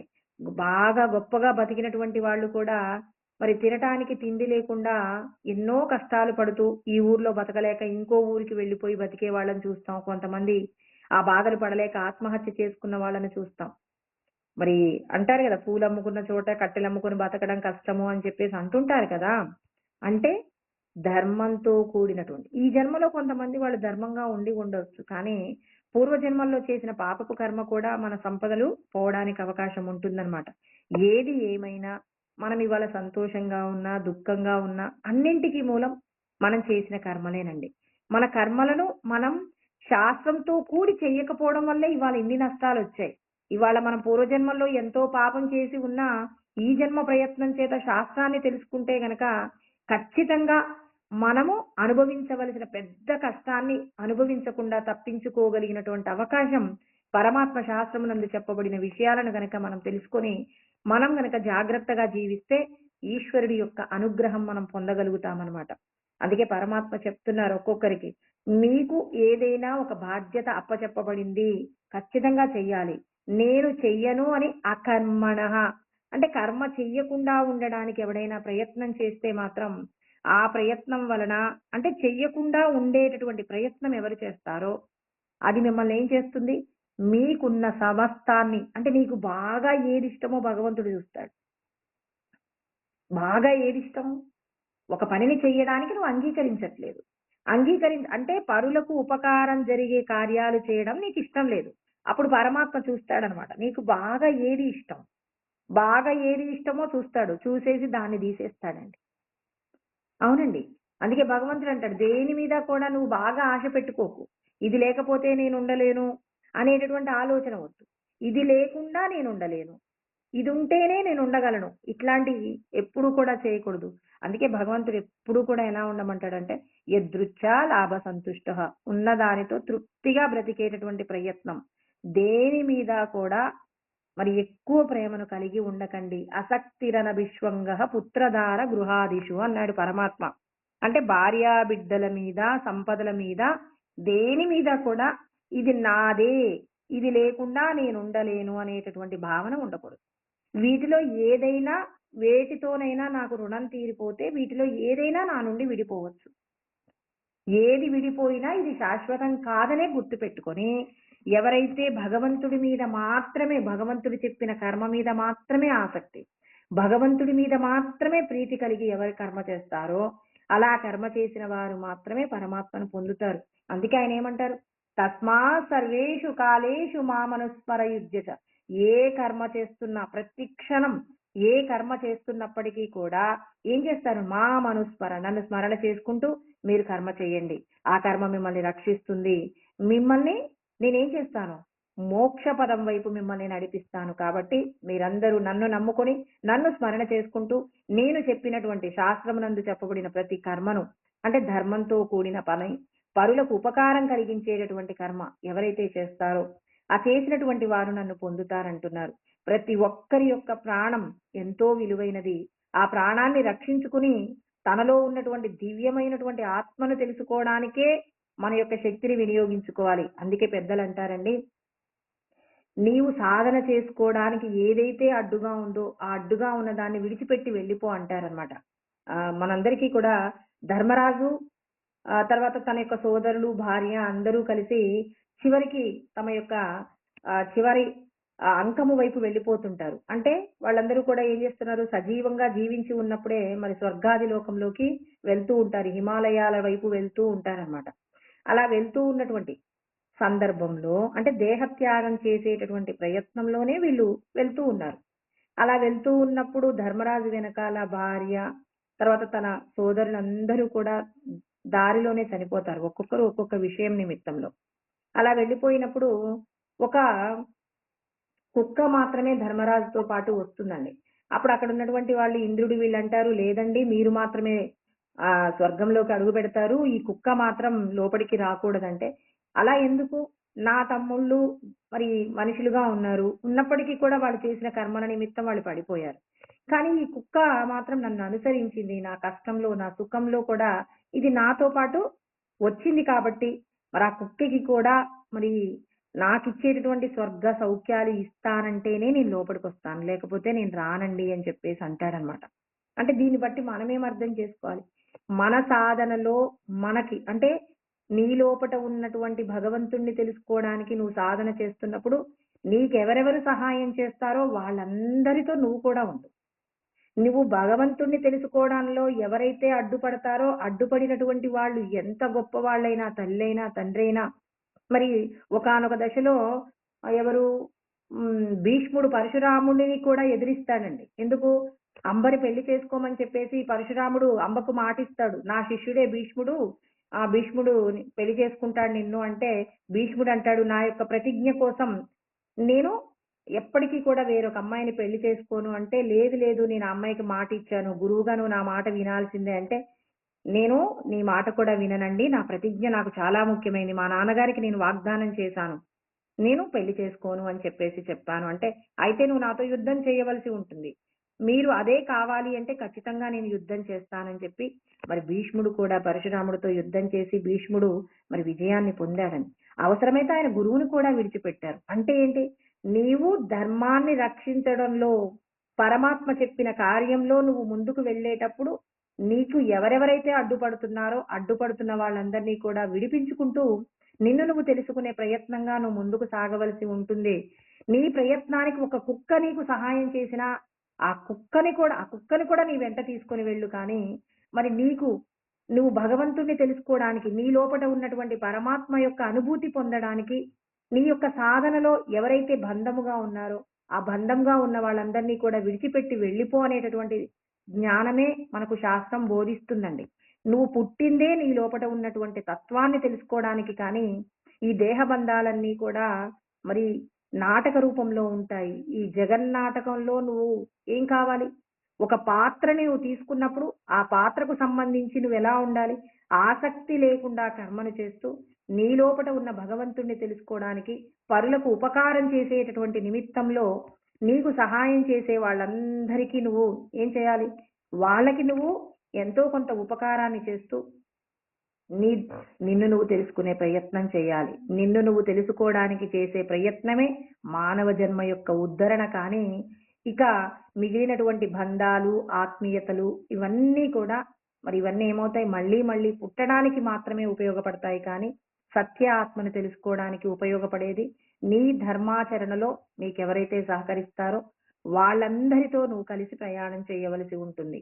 నీ యొక్క ధర్మమే మరి పరమాత్మానుభూతిని పొందడానికి కావలసిన స్థితి ప్రసాదిస్తుందని ఇక్కడ ఆయన మనం భగవంతుణ్ణి చేరుకోవడానికి పరమాత్మ నిర్ణయించినటువంటి మాట, నువ్వు కర్మ చెయ్యాలి. ఎలాంటి కర్మ చెయ్యాలి అంటే శాస్త్ర విహిత కర్మ చెయ్యాలి. శాస్త్రం అంగీకరించిన కర్మను ఫలితాన్ని కోరకుండా పరోపకారమిదం శరీరం అనుకుంటూ ప్రతి క్షణము పరులకు ఉపకారమే తన యొక్క శ్రేయస్సుగా కర్మ చేసిన వారు మాత్రమే నన్ను పొందుతారు. కర్మ ఫలాలకు ఎప్పటికీ కూడా కారణం కాకండి. మిమ్మల్ని మీరు తెలుసుకునే ప్రయత్నంలో కర్మ ఫలితాలు ఎప్పటికీ కోరకండి. నిష్కామ కర్మ చెయ్యండి అని చెప్పేసి మరి కృష్ణ పరమాత్మ మనందరికీ కూడా ఈ శ్లోకం ద్వారా వివరణ చేస్తూ ఉన్నారు. మనల్ని మనం తెలుసుకోవడానికి ఉపయోగపడేది శాస్త్రం. భగవంతుడు చెప్పబడినటువంటి శాస్త్రాన్ని ఎవరైతే అంగీకరిస్తారో, అంగీకరించిన శాస్త్రాన్ని ఎవరైతే ఆచరిస్తారో, ఆచరించిన వారు భగవంతుడికి చాలా ప్రియులు, సకులు అన్నాడు. భక్తోసిమే సఖాచేతి, ఈ మాట గుర్తుపెట్టుకోకూడదు.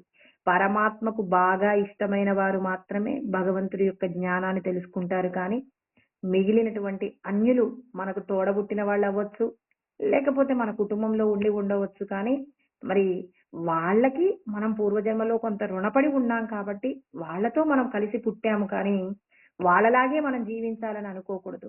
నీ యొక్క ధర్మం నీలో ఉన్నటువంటి స్వస్వరూపమైన ఆత్మను తెలుసుకోవడానికి నువ్వు చేసేటటువంటి శుద్ధ కర్మయే నిన్ను రక్షిస్తుంది కానీ, మిగిలినటువంటి ఏది కూడా నిన్ను రక్షించదు అని చెప్పేసి కృష్ణ పరమాత్మ చెప్తున్నారు. దానికోసం ప్రాణత్యాగం చేసినా హతోవా ప్రాప్స్యసే స్వర్గం జిత్వావా భోక్షసే మహిం అన్నారు. నీ ధర్మ సాధనలో నువ్వు ఒకవేళ దేహాన్ని విడిచిపెడితే మరి నువ్వు స్వర్గాన్ని పొందుతావు. ఒకవేళ సాధనలో ఎక్కడైనా ఒకవేళ నువ్వు ఇక్కడ గెలిచావు అంటే కీర్తి ప్రతిష్టలు ఉంటాయి, ఓడిపోయావు అంటే స్వర్గం వస్తుంది. అంటే మీకు ఎలా అయినా అంటే శాస్త్రం చెప్పినట్టుగా భగవంతుడి యొక్క కర్మాచరణ చేయడంలో ఎవరైతే సిద్ధంగా ఉంటారో వాళ్ళు మరణించినా జీవించి ఉన్న రెండు విధాల శ్రేయస్సునే పొందుతారని మనకు ఆల్రెడీ చెప్పిన తర్వాతనే ఈ మాట చెప్తున్నారు. మనం కర్మ ఎలా చేయాలో చెప్తున్నారు. ఇలా ఎవరైతే కర్మ చేస్తారో వాళ్ళందరూ నన్ను పొందుతారు అని చెప్పేసి కృష్ణ పరమాత్మ చెప్తూ ఉన్నారు. మరి రేపు మరి యోగస్థ కర్మ కుర్వాణి అంటాడు. అంటే యోగముతో కూడి నువ్వు కర్మ చేయవలసి ఉంటుంది. దానికి సంబంధించి పరమాత్మ చెప్పేటటువంటి నియమాలు ఎలా ఉన్నాయి అనేది మళ్ళీ రేపు తెలుసుకుందాం. ఓం సహనావతు సహనౌ భునక్తు సహ వీర్యం కరవావహై తేజస్వినావధీతమస్తు మా విద్విషావహై. ఓం శాంతి శాంతి శాంతి. ఓం ఆప్యాయంతు మమాంగాని వాక్ ప్రాణచక్షుః శ్రోత్రమతో బలమింద్రియాణి చ సర్వాణి.